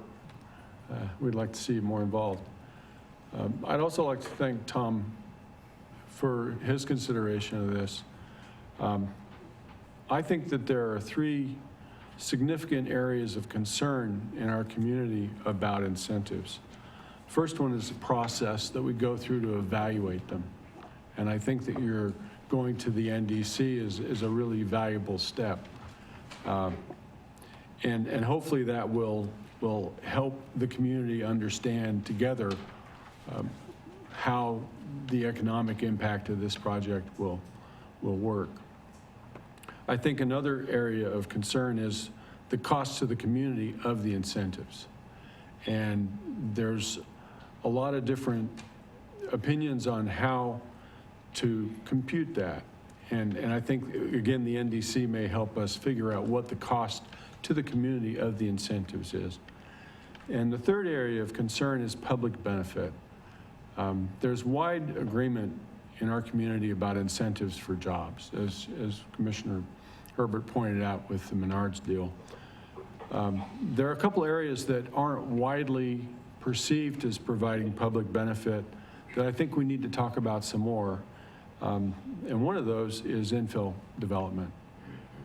There's not widespread agreement that infill development provides enough benefit to our community to receive subsidies. And I think that that's an issue that we need to explore together so that we can at least figure out what the benefits of infill development are. And the other thing that we don't really talk about very much, frankly, are the construction jobs that come in from doing these projects. There are a lot of folks who are not permanently employed in a say like Menards, but they are working a job to job. They're doing construction work here, they're doing construction work there. They string some of these jobs together, they can make a living out of it. And we don't talk about those jobs very much when we talk about these incentives. And I guess the last thing that I kind of see the community talking about is, well, that would develop anyway. I mean, there's no agreement that these incentives are needed to actually bring a project to the table. And so, you know, this land has been vacant since 1990. It's possible it could be vacant for longer. It's also possible there'd be another project that would come in. I think that we as leaders in the city need to provide some answers to those things and foster the conversation in our community about the benefits of incentivized projects. Lisa, you still there? Yeah, I'm here. Yeah, I have a couple of things I wanted to say about the project. I'm really glad to see tenants to homeowners get involved with the whole process. I think that's definitely something that's been lacking. And I very much appreciate Tom's comments about bringing in a third party to do the evaluation. And then another item that I'm concerned about is basically going back to the very beginning, in that this is a request for an NRA. And I would like to have legal staff evaluate the project, which I know they're going to do that, to make sure it meets the statutory requirement for an NRA. Because I've read through it several times, the requirements, and I'm still having a hard time seeing where a project such as this actually meets that definition of an NRA. So that's kind of at the beginning of it, and we just need to make sure that we have a compelling argument that it does.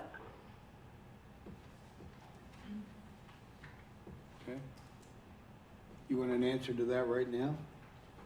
No, not right now, but that's part of the process. The last time we went over this with Bob, you know, I said that I think the process is important. We need to let the process move forward. What he is asking for, just based on the face of what I'm seeing tonight, I don't know if I would not be able to agree to the full amount, but I haven't seen all the information. We need to have all the information before us before we can make a good decision as to what this project does or does not deserve from public assistance.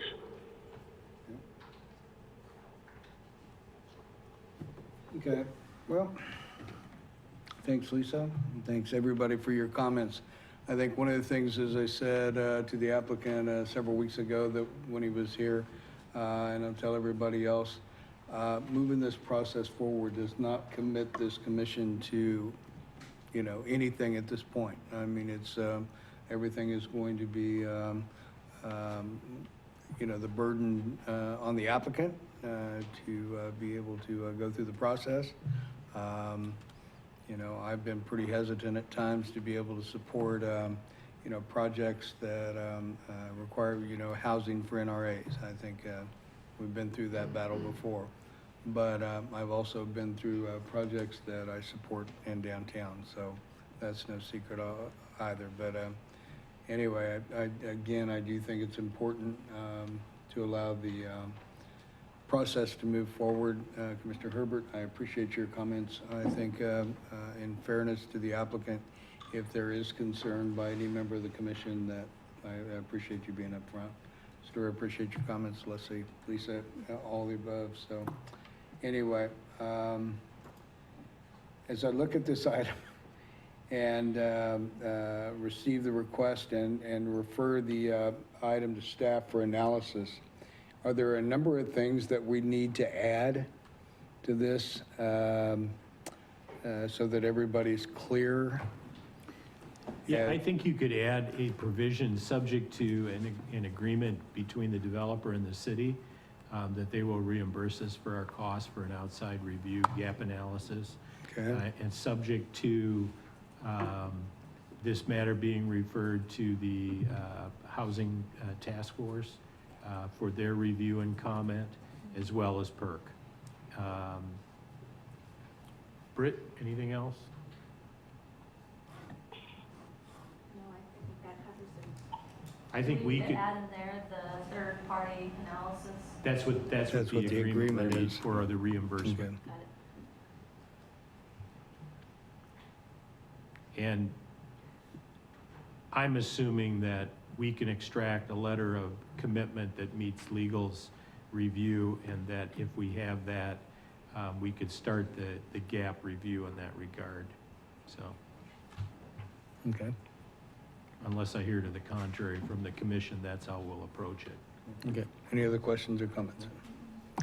Okay, then I would entertain a motion to refer this item to staff for analysis, specifically looking at the neighborhood revitalization area rebate, appropriate percentage levels and duration that can be examined. Also to add a line that talks about an agreement for reimbursement of costs by the city, between the city and the applicant, that the item be referred to the Affordable Housing Task Force, and then ultimately on to the Public Incentive Review Committee for review and recommendation. So moved. Second. Motion made and second for referral was made by Vice Mayor Soden, second by Commissioner Boley. All in favor of that motion, aye? Aye. Aye. Aye. Opposed? Okay. Passes 4-1 with Commissioner Herbert in the negative. Thank you all. Next item on the agenda then is to receive a request from Adam Williams for economic development assistance to support a mixed-use development to be located at 820 to 826 Pennsylvania Street. Again, Commissioners, this request is similar in nature. This is a project out in the East Lawrence Warehouse District. They anticipate needing an NRA as well as an IRB. They're requesting gap analysis to be performed in order to find the financial need for the project. They are also proposing a set-aside of a certain percentage of their apartment units as affordable housing. And so with that, I can answer any questions, or we also have the applicant here who can talk a little bit more about their project and their request. Okay. I talked enough in the last item, but definitely want to see this go to the Affordable Housing Advisory Board for a review and recommendation. I think we've probably established the new rules of what's going to be required of both, so anyway. Other questions of Britt at this time? Okay. The applicant is here. Invite the applicant up.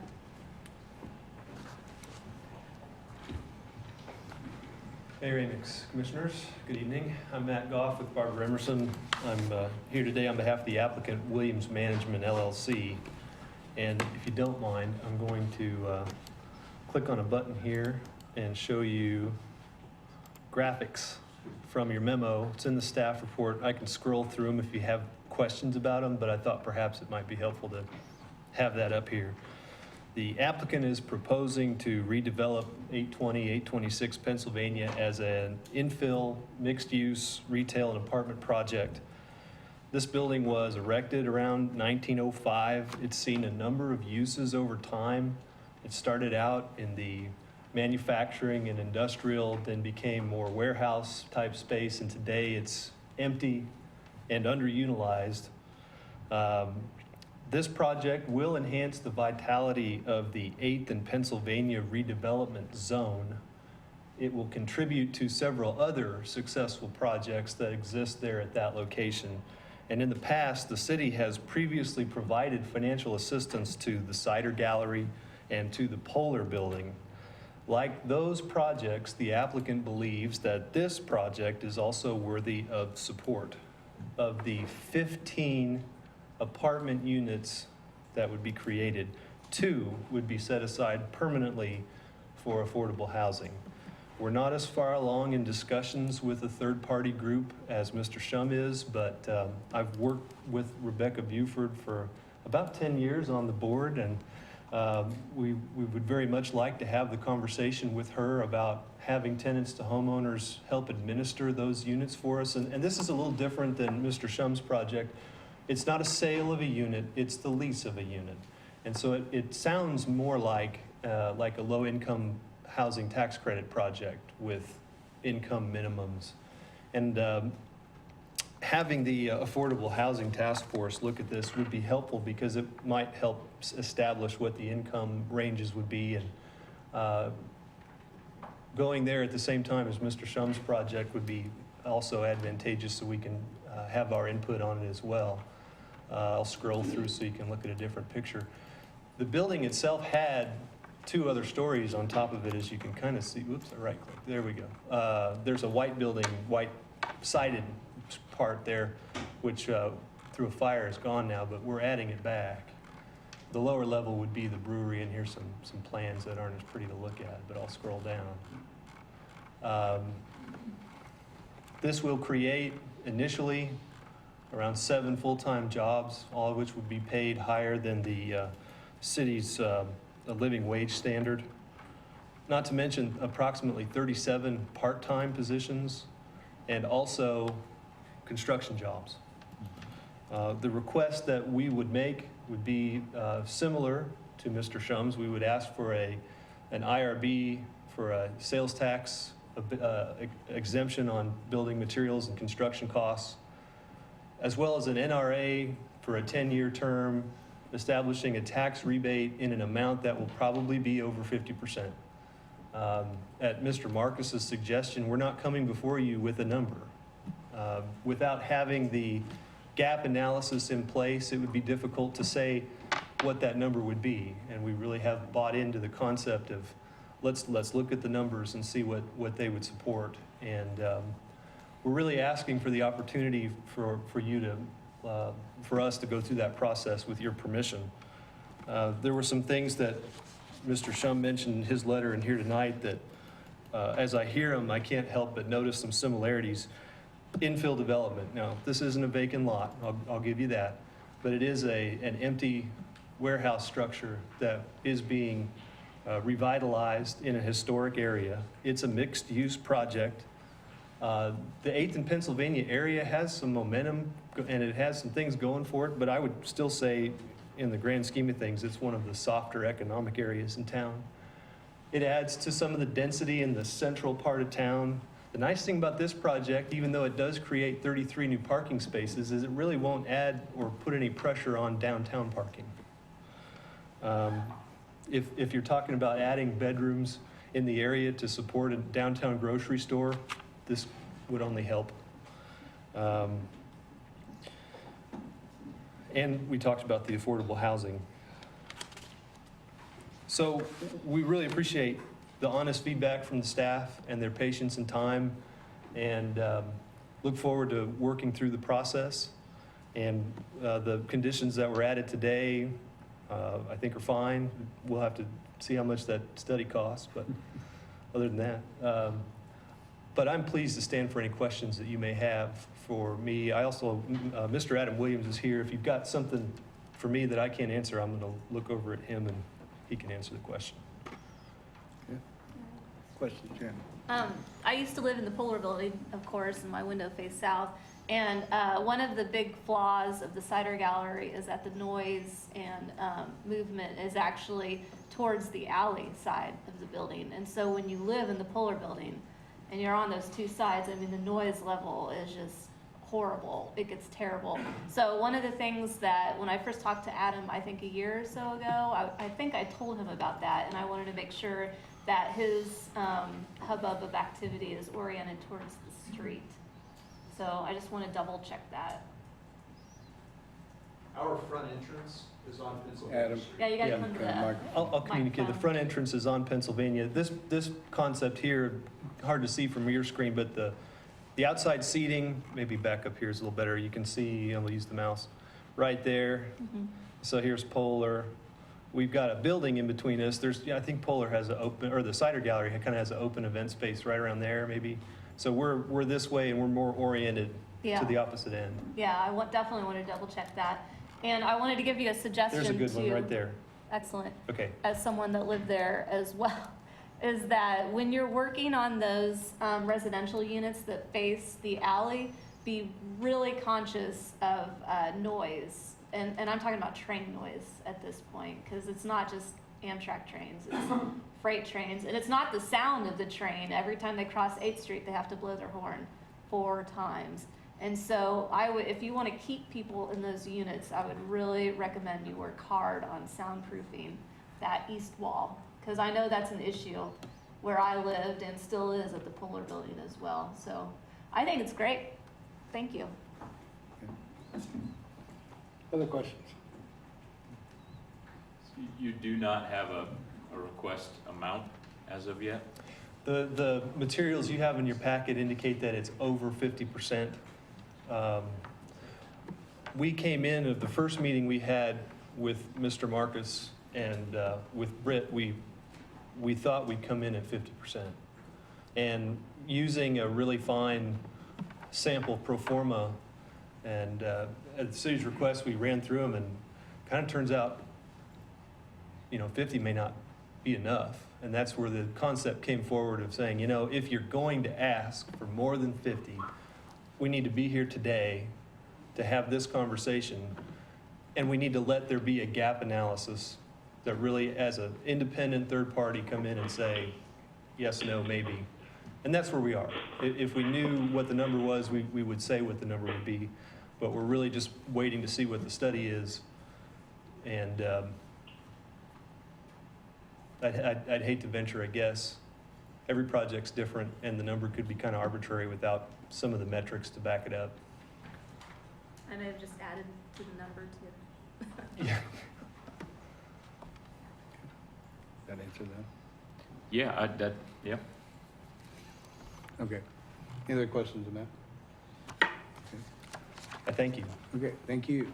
Is there any public comment on this item?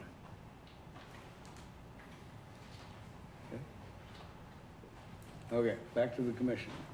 Tom, you have anything additional on this one?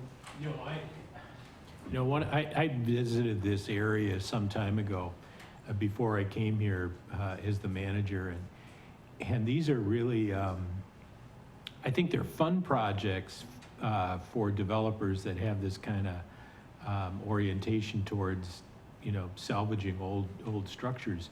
But for the city, I think these are great things, to have this kind of investment in an area that, there's a lot of history over there in those buildings, and to see them, have a new life. I think that's pretty exciting. Just to find a developer that's willing to take on those kinds of challenges, I think is great for your community. And so I kind of encourage the redevelopment of these areas. I think it's a nice mixed-use building. I think it has a lot of ability to improve that area, stabilize some of that building. I mean, if you look at that building, it's in pretty rough shape, and to see that resurrected into something that's viable again is really desirable, which is a little different than the Mr. Shum's project, but I think they each bring a lot to the table. So I like these projects. I think this is a good project for our city. We're gonna have to start thinking about a bus centering around that a little more, because I think the nearest stop is on Connecticut Street. Or maybe one goes down 9th Street, I think. there it is, yeah. Okay. Any other questions or comments? It's an interesting area, given a lot of the conversation going on at the commission level right now. You know, we're seeing a lot of redevelopment occur in that area at the same time that we're, you know, potentially defunding a redevelopment on East 9th Street there. So, you know, if we really want to see that area thrive, as you talk about, I think we may have taken a step in the wrong direction. But that's neither here nor there. I will go ahead and say. It's you know, it's the elephant in the room that this is literally East 9th, the corridor. I will go ahead and say, as about president of the East Lawrence Neighborhood Association, when these projects first came through, especially with the Polar Building, we have supported everything that has gone out down. And obviously, right now, I support that one as well. I think heavy residential is really important. I think that's one of the issues perhaps that people feel with East 9th Street project is perhaps it's not gonna lean so much to residential and perhaps more to entertainment. So the residential portion of this project is extremely important to me. And once again, I'm sitting here, before I was president of the neighborhood, I think Bob was sitting up here at that time, said, yes, I sat next to Tony Kresnick, every project he did. The only one that ELNA has had issues with is East 9th Street. I just want to make sure that's clear, because I see also a lot of people comment, and not just in LJ World, but to me on Facebook, whatever, you know, that ELNA is against anything going on in there. And it's like, as the past president of the neighborhood association, we have That wasn't a supported comment directed at everything Elma. have gone. I mean, Elma voted gone- for East 9th recently. No, but so I'm making sure the record is set straight, because Well, now that we've Directed with at the this record here we set, are. okay. Yes. Now we're back to the item that is before us. You know, I printed out a thing to Jeremy Okay. Farmer that I gave boy. him. Well, there's one of another, those there's very another first story. nights. Okay. I would entertain a motion, timeout. I would entertain a motion to receive the request and to refer the item for staff analysis specifying the neighborhood revitalization area rebate percentage level and the duration that is to be examined, and that we have an agreement, a reimbursement agreement between the city and the applicant for the third-party gap analysis.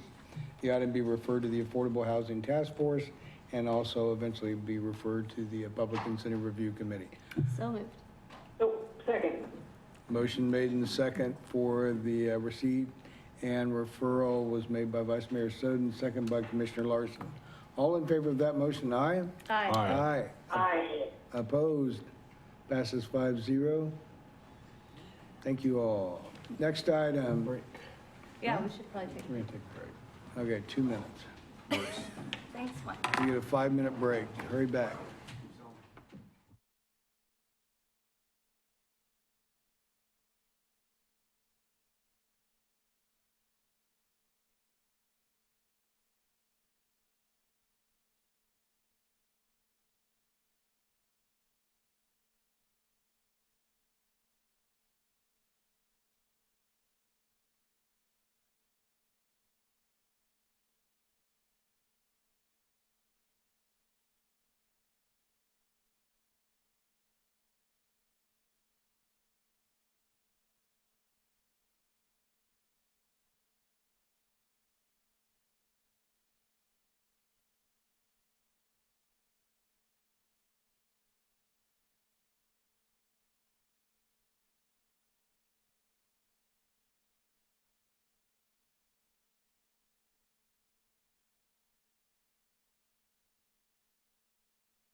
Before Mr. Ullman starts his presentation, I'm going to turn the meeting over to the city manager at this point for an update on one of our police officers that was injured a little bit ago, if you could. Tom, bring us up to date. Yes. So at about 4:46 PM, a Lawrence police officer conducting a traffic stop in 1100 block of Rhode Island Street. During the traffic stop, the officer was drug as the vehicle. A white Ford Fusion bearing Missouri license plate SM6W3R fled the scene southbound on Rhode Island Street. The driver of the Ford Fusion is described as a male wearing a blue suit with a white shirt and a red tie. The suspect was wearing aviator-style sunglasses and described as being clean-cut. The officer was injured and as a result of being drugged by the vehicle and was transported to the hospital for treatment. We're asking for assistance, anyone with information regarding this incident and/or possible suspect identification, to contact the Lawrence Police Department at 785-832-7509. That's 785-832-7509. Okay. And we wish the officer well. Any update on his health right now? Nothing more current than Okay. Thanks, Adam. Thanks, Tom. And absolutely, if anybody in the public was witness to that, please contact police department immediately. We appreciate it. Thanks, Tom. Okay, next item is to receive a report by the Sustainability Action Network on bicycle transportation and the Lawrence budget. Michael, we have been nice to give you a small amount of time on tonight's agenda, okay? And I will try to skim over some of the topics. So if there are any questions, things that are not clear, you can certainly ask me about them later. Let's see, how do I will be monitoring the time, okay? Okay, is that full screen?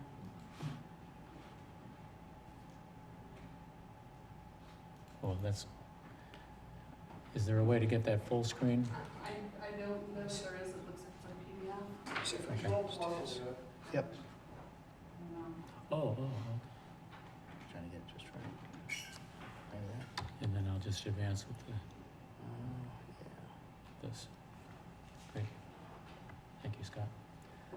Good evening, Michael Allman with Sustainability Action Network. Want to thank you for this opportunity for reviewing and our recommendations on bicycle transportation. And before need my notes.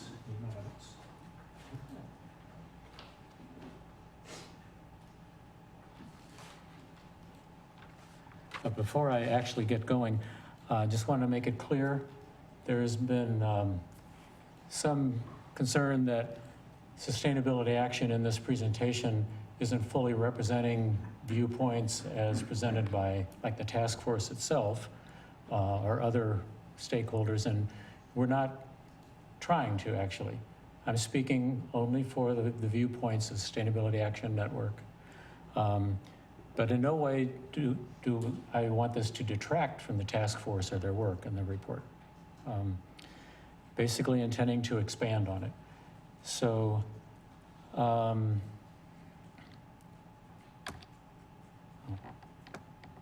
okay. So basically, as far as the context goes, Sustainability Action Network has a major focus of bicycle transportation. We are one of the primary advocates for bicycle transportation. By no means the only one, but that is our primary focus as far as being advocates. That's for reasons of energy efficiency. Bicycles are the most efficient means of transportation to get the farthest distance on the least amount of energy and the lowest carbon footprint. Basically, over the past several years, we have facilitated community action that would lead up to the formation of the Bicycle Pedestrian Task Force.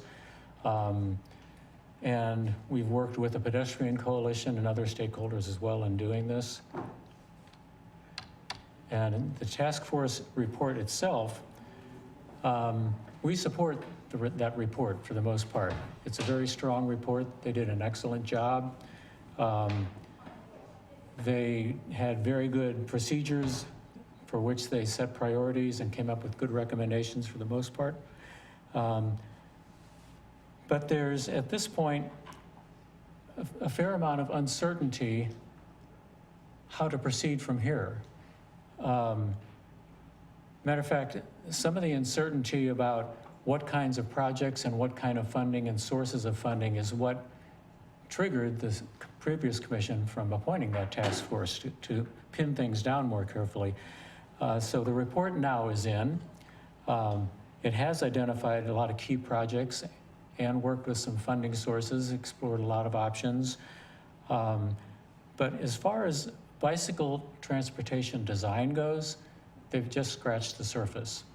And that's why we wanted to expand on that and add to that, provide some ideas about how to proceed from here on bicycle transportation in that specifically. And what we consider some of the best ways to address that would be through good policies and good protocols for making the future decisions. So the report then regarding bicycle transportation, it's really pretty good in what it has. It addresses a lot about safety, protected bicycle lanes, bicycle boulevards, things of that sort that is very important in distinction from sidewalks. Sidewalks are, pretty clearly understood what they are and how to design them, but these kind of things, it takes another level of understanding. What is most notable about the task force report is what hasn't been covered about bicycle transportation. They had a charge that listed several things such as funding, an advisory commission, prioritizing some projects. But beyond that, they weren't prepared to go into the complexity and the time frame that they had of what it takes to design adequate bicycle facilities, particularly when you have 20-pound vehicles dealing with 4,000-pound vehicles at 40 miles an hour, things of that sort. So we want to address things of design geometrics and policy revisions, particularly evaluation protocols, how decisions will be made, and potential for a professional bicycle engineer. So what I'd like to get more detail here, it would be things such as intersection design, bicycle boulevard and Woodruff design, shared path versus bicycle track, and a shared street versus bicycle lanes, residential street default speed limit of 15 miles an hour. And with apologies to Commissioner Boley, I want to add here the rolling or Idaho stop. I'll go into detail a little bit later. Snow and debris removal, a big concern for Public Works. Design maintenance protocols, traffic calming policy barriers, and there actually are some barriers in there.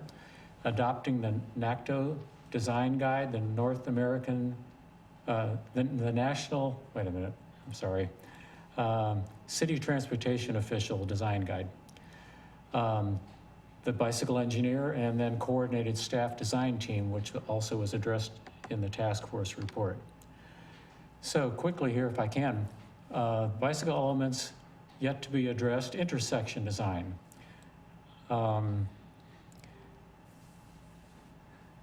Most of the collisions between bicycles and automobiles are from bicycles being on sidewalks and side paths, encountering vehicles turning at intersections. Few of those collisions occur actually on the street or inside the bicycle lanes. It's at the intersections where it's the problem.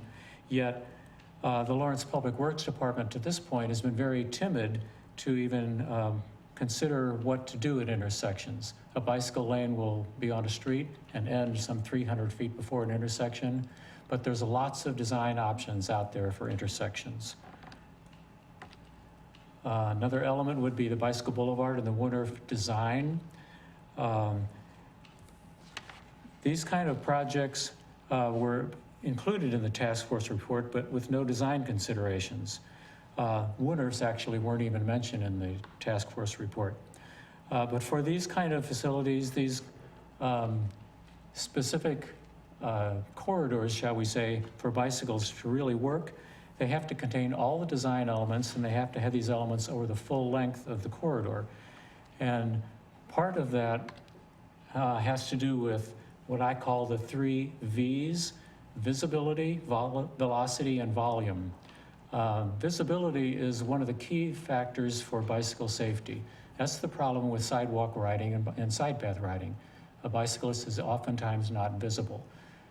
When you think about it, no motor vehicle driver consciously hits a bicyclist or a pedestrian. It's only when they're caught by surprise, when there's some erratic movement, if there's not adequate visibility, and it's really an accident. Not exclusively, not totally, but for the most part. Velocity and volume, that has to do with reducing the velocity of motor vehicles and maintaining the velocity and the momentum of the bicyclist for efficiency's sake. And volume, reducing the number of volume of motor vehicles, and conversely allowing more volume, more traffic volume of bicycle travel. So that's how those 3 V's fit together. Shared path versus bicycle track. Like I said, side paths are very dangerous, particularly along major streets, but on most streets where they're located, because of all the turning traffic. On-street bicycling is actually a lot safer if we have good visibility for the cyclists. Lane delineators, for example, you can see in these illustrations, those are lane delineators, are a very visible, not physical, but visible barrier. It adds a level of security and confidence. Some streets, bicycles and motor vehicles should be separated in this way. Other streets, they can be combined and mixed in the same street, but lower volume like residential streets. 15-mile-an-hour default residential speed limit is possible. Right now, 20 miles an hour is a state default, but statute shows that Wabaunsee County, somehow they got an ability to lower their speed limits below 20 miles an hour, and we could do the same and make bicycling a lot safer on residential streets. The rolling stop, referred to also as the bike yield law, it allows a cyclist to roll slowly and cautiously through a stop sign if there is no conflict taking place there with automobiles or pedestrians. It was enacted in 1982 in Idaho, and they've had a 15% decline, 14.5% decline in bicycle injuries as a result. The advantage for the bicyclists, this is why bicyclists do it, even though they know they're violating the law, it's because it takes 25% more energy to regain your speed and 33% more time. And one of the main things a bicyclist tries to do is maintain momentum. Snow removal and street sweeping. There are street sweepers out there of all sizes and dimensions that we can use on if it's a bicycle lane that's too narrow. And these lane delineators are very forgiving. They won't be damaged. They flex and bend quite well. The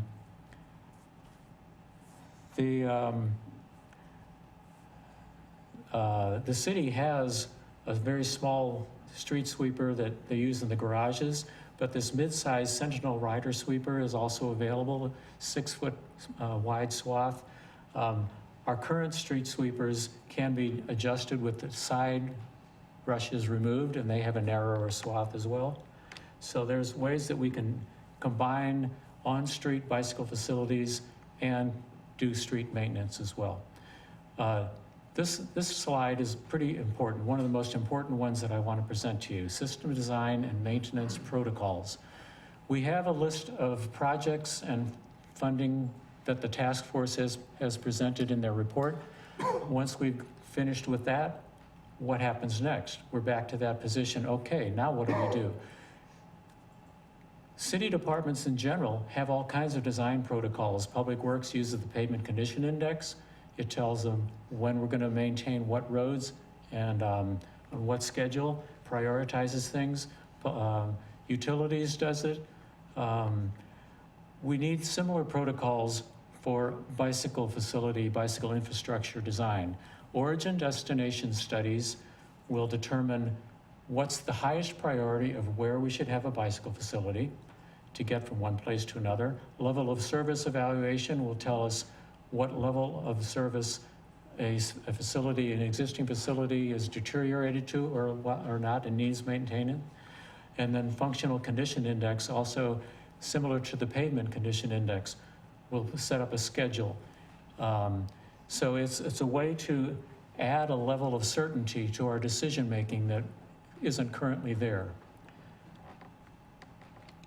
Similarly, in the traffic calming policy, for these bicycle corridors like a bicycle boulevard to actually function safely and effectively and encourage and increase bicycle traffic, they need to have a continuity for the full length of the corridor.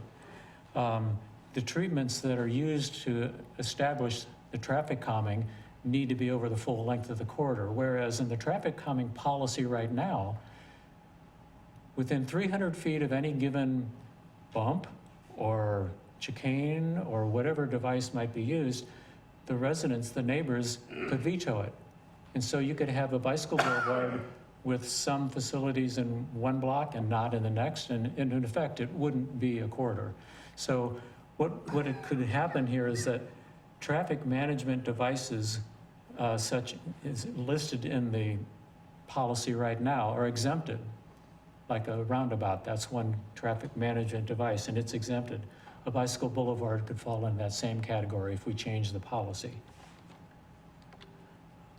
The National Association of City Transportation Officials, NACTO,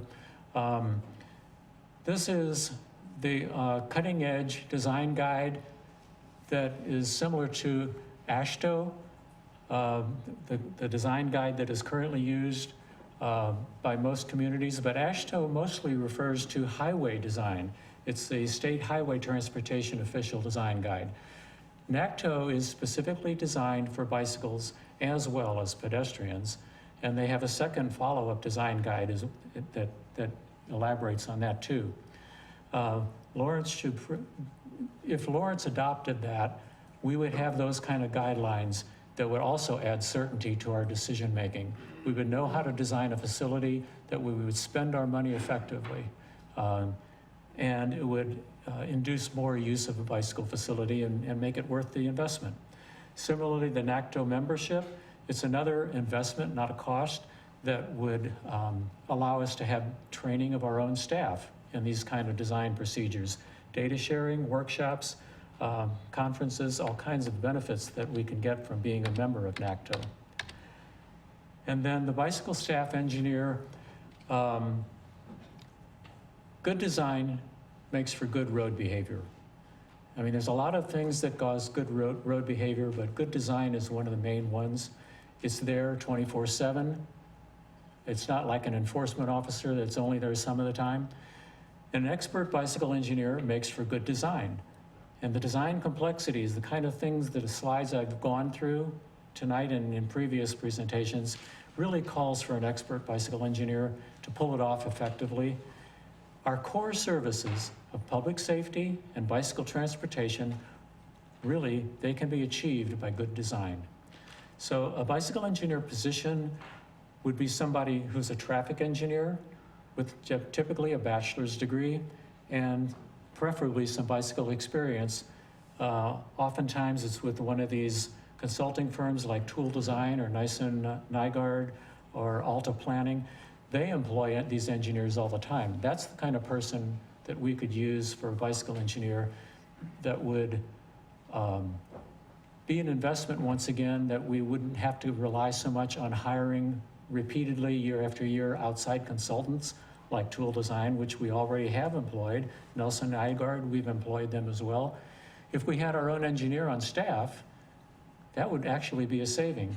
And what I found on the internet, and there's probably other sources, median salary for that type of bicycle engineer is $62,000. Add, you know, a vehicle, a bicycle, hopefully, and a desk and a computer, maybe we're talking about $100,000 a year. If we hire consultants, we're talking $50,000, $100,000 a year oftentimes anyway. So I think it's worth the money. And this is something that the task force hit on pretty strongly, and we've fully supported.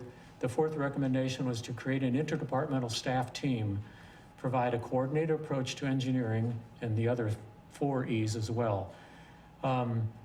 Unfortunately, on May 3rd, a lot of the discussion had to do with the Combined Agency Commission, which is good, and the staff point of contact liaison between the public, which can be good too. But those two are not going to be able to provide the function and coordinate a staff design team. Like the commission would be a monthly meeting, maybe 8 hours, whatever. This is a design team that should be meeting on all projects every week, face-to-face, and consist of people like a city engineer, traffic engineer, transportation planner, a transit rep, parks and recreation rep, utilities department rep, an ADA specialist, a health department rep, people like that would put their minds together and make those decisions about what is good design and bring forth projects that don't need to be rehashed, but would all start off pretty much as good design. So to conclude here, we recommend the city act on all 11 of those ideas that we presented, but in priority to implement the top 4 that we list here, the bicycle system design and maintenance protocols. That'll go a far way in the future, the near future actually, that we can confidently make these design and policy and project decisions, knowing that we're not just, whistling in the wind here, that we know we have good design. If we adopt the NACTO Bikeway Design Guide similarly and join NACTO, we'll know much better with our own capabilities following those guidelines that we can have good design. If we bridge the silos with that interdepartmental design team, then the kinds of things that, for instance, when the trail by the Rock Chalk Park, can't think of what the trail is called, was initially proposed as a cinder trail, and then it had to be redesigned and renegotiated. That's because the departments weren't talking to each other. There's other examples of that. One example I could point out is consent agenda item 12 tonight. It's about 2246 Ohio Street, which has one of the worst goat paths along 23rd Street. And it was approved and given a building permit with nobody ever addressing a sidewalk there. Departments weren't talking to each other. And so now, fortunately, I brought this up to inspections. I'm not sure exactly what the steps were taken, but now a sidewalk is proposed for that project. But this could be avoided if people are talking together on the front end. And then finally hire the licensed bicycle engineer division manager. Like I said, I think it's a good investment. It's not a cost. It'll save us money in the long run. And we'd like to see $1 million annually dedicated to bicycle infrastructure in the capital improvements plan. That's in addition to federal highway money. I hope I did that fast enough. Thank you so much. Any questions, Michael? Thank you. Appreciate it.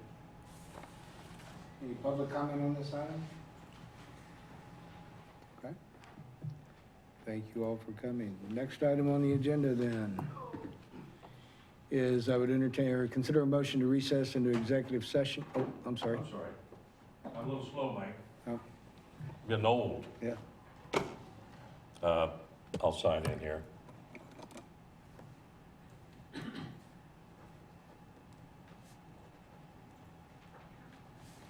I'm Jim Mullins. I live 1305 Jonathan Drive, Lawrence. Lived here 31 years now. And I see all this, and this gentleman's put a great deal of work together to put together this thing. But could I answer your question from last May? You asked me about bicycle boulevards in a forum. I wasn't sure what they were. No, I'm not. I believe we could get back to simplicity in Lawrence, and I think Lawrence should be the leader in pushing back on some of this thing. We have complete streets policy, okay, which is now driving the changes that they want to make in Castle between Bob Billings and 9th Street. Complete streets, we need to get completely out of that. Tell the MPO here to get out of it. Go back to some common sense proposals and put bicycles back off of the street. Put bicycles back on sidewalks, shared use path, which is part of our code in the city and the county. They're anywhere from 8 to 10 feet. It's a real simple process. It doesn't cost $1 million a year. There's no traffic engineers are required. It's a simplicity of something we use some common sense on. And so I would heartily recommend that the city take a look at this. Don't buy into $1 million a year. But if you want to do that, I think we should just take and put a tax on every bicycle that wants to run at least $1,000 to $10,000 a year, depending whatever we need to come up with for the number of bicycles, so that we can let them pay for all these changes they want to. Because I have a car and I have to pay property taxes on it. I pay gasoline taxes and all those kind of things to make the roads, so on and so on, both the city and the county and the state. Man, guys, get back to some common sense. Go back to the shared use paths, part of the code, already there. Get out of complete streets, get out of MPO. Thank you for your time. Thank you. Is there other public comment? Okay. Thank you.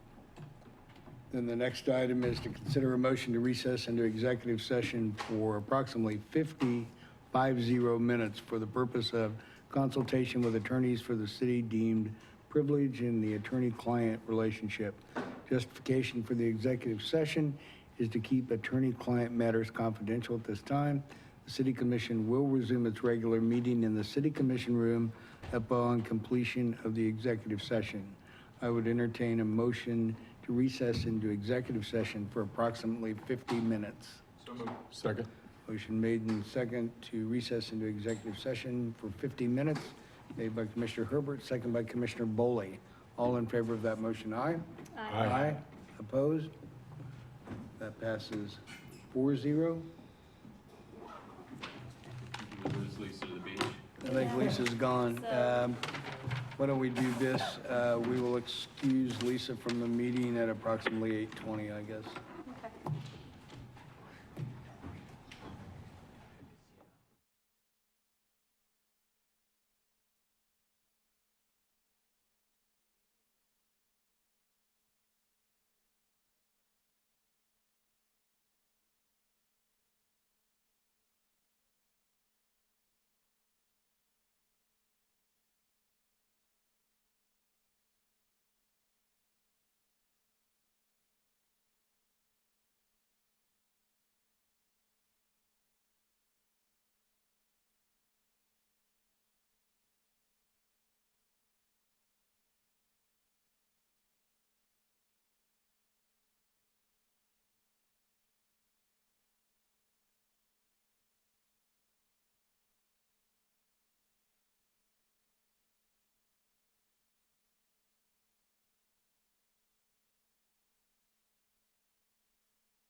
executive session for 5 minutes. So moved. Second?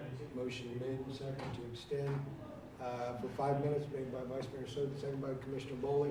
All in favor, aye? Aye. Aye. Opposed? Passes 3-0. Thanks.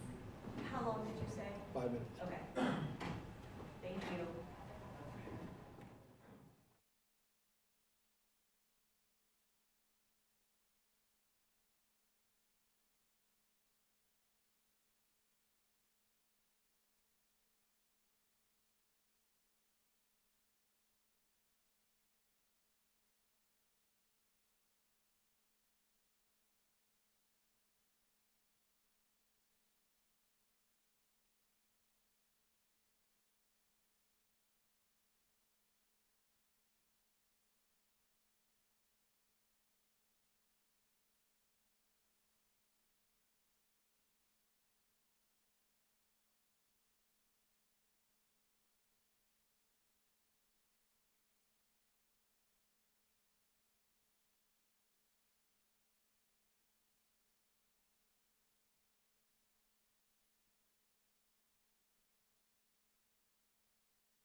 Following the executive session. Next item on the agenda are commission items. Any commission items tonight? Lisa, did you have something? No, I'm good. Okay. City manager's report. Where'd he go? Oh, There he is. sorry, Tom, I thought 1 minute I saw you and... You did. I Good. realized I left all my information back there. Just a couple of things.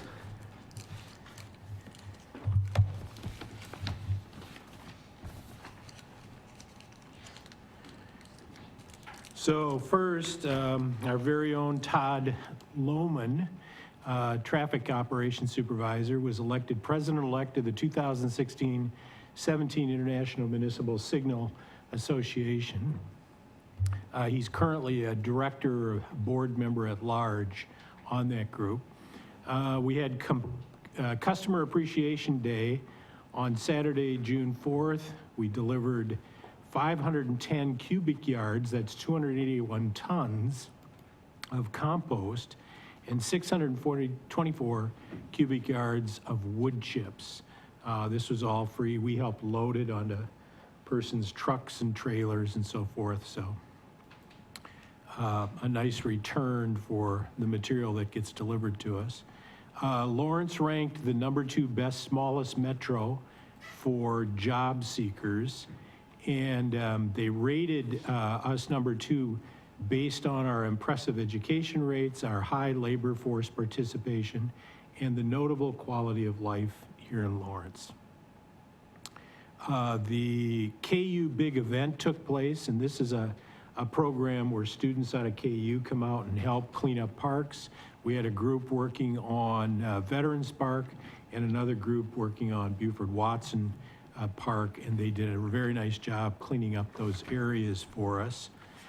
There's a sports pavilion report included in the packet, and which would be online for the public that wants to see it. We had a very high caliber AAU tournament that used to be played in Kansas City. The KC Classic was held in May and showcased a number of Division I recruits. The field tournament was 160 teams that came to the sports pavilion program. Plays part in the NCAA West Regional Track Meet, and Bill Self's camp at SPL was also held there. Here's one of the quotes that I thought was really nice. Sports Pavilion Lawrence is a tremendous facility to run a premier youth basketball event. The quality of the facility, matched with the assistance of our staff member, Chad Tower, and the rest of the staff at the Sports Pavilion, set an event up for our success. Junior Olympics planning is underway, and that's an event that will take place between July 24th and the 30th.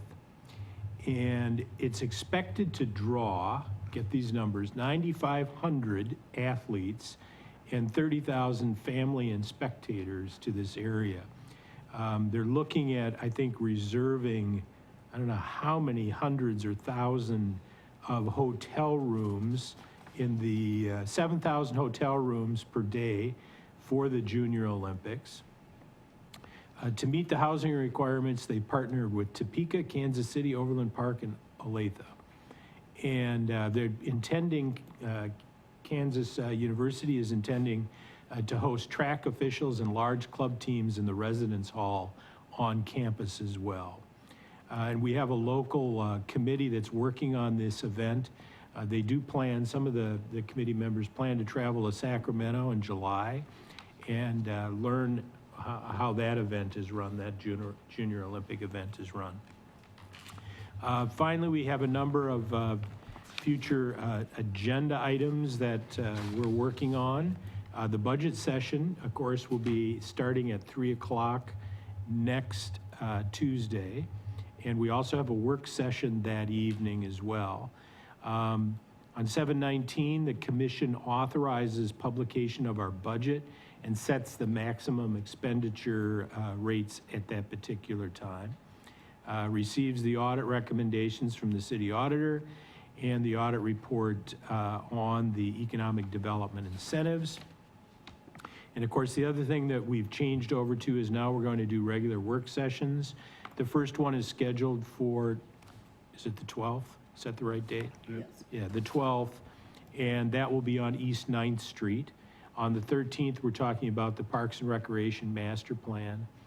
And we have a couple that have yet to be announced, the Park and Rec sponsorship policy, Parks and Recreation future fees, and the Economic Development Incentives policy. And what you'll find going forward is we'll have a running list of items for our work sessions, depending on the, you know, the kind of the depth of the particular issue. We'll schedule 2, 3, or maybe even 4 sometimes when we have smaller items. But that's the report for this evening. Is that our last study session of the month? At 3 o'clock, the 3 o'clock ones? The 3 o'clock Just is, July I think, 12th. is that the last budget study session? I think it is, yes. Okay, I Yep. just want to make sure I have my calendar right. Yeah. I really appreciate you putting out the information on the Junior Olympics and the planning that is all going on. If we can have updates from time to time on Yep. that, some Yeah, I'm that's really good. interested in, Yeah. just because we're really placed on the big stage. And Yeah. you know, this is, I think, you know, really important to, you know, future events that are going to be held at the Yeah. pavilion and throughout the community, so. Yeah, and I think what we're gonna have, we're learning, and we're gonna have to keep in mind is we're gonna have to be flexible with some of this activity that's coming into the community, and some of these decisions, quite frankly, may have to be made on the fly, but I'll report back on those when they are, just to make sure that we're facilitating and we're developing good reputation about being a good host for these types of events. Well, as long as we have the people in place that are able to make those decisions quickly and, you know, have everybody's interest all covered, you know, Well, that's there's important. a certain amount of risk with making those decisions, but there's some of us around that will make those decisions, but we'll report back to you on them.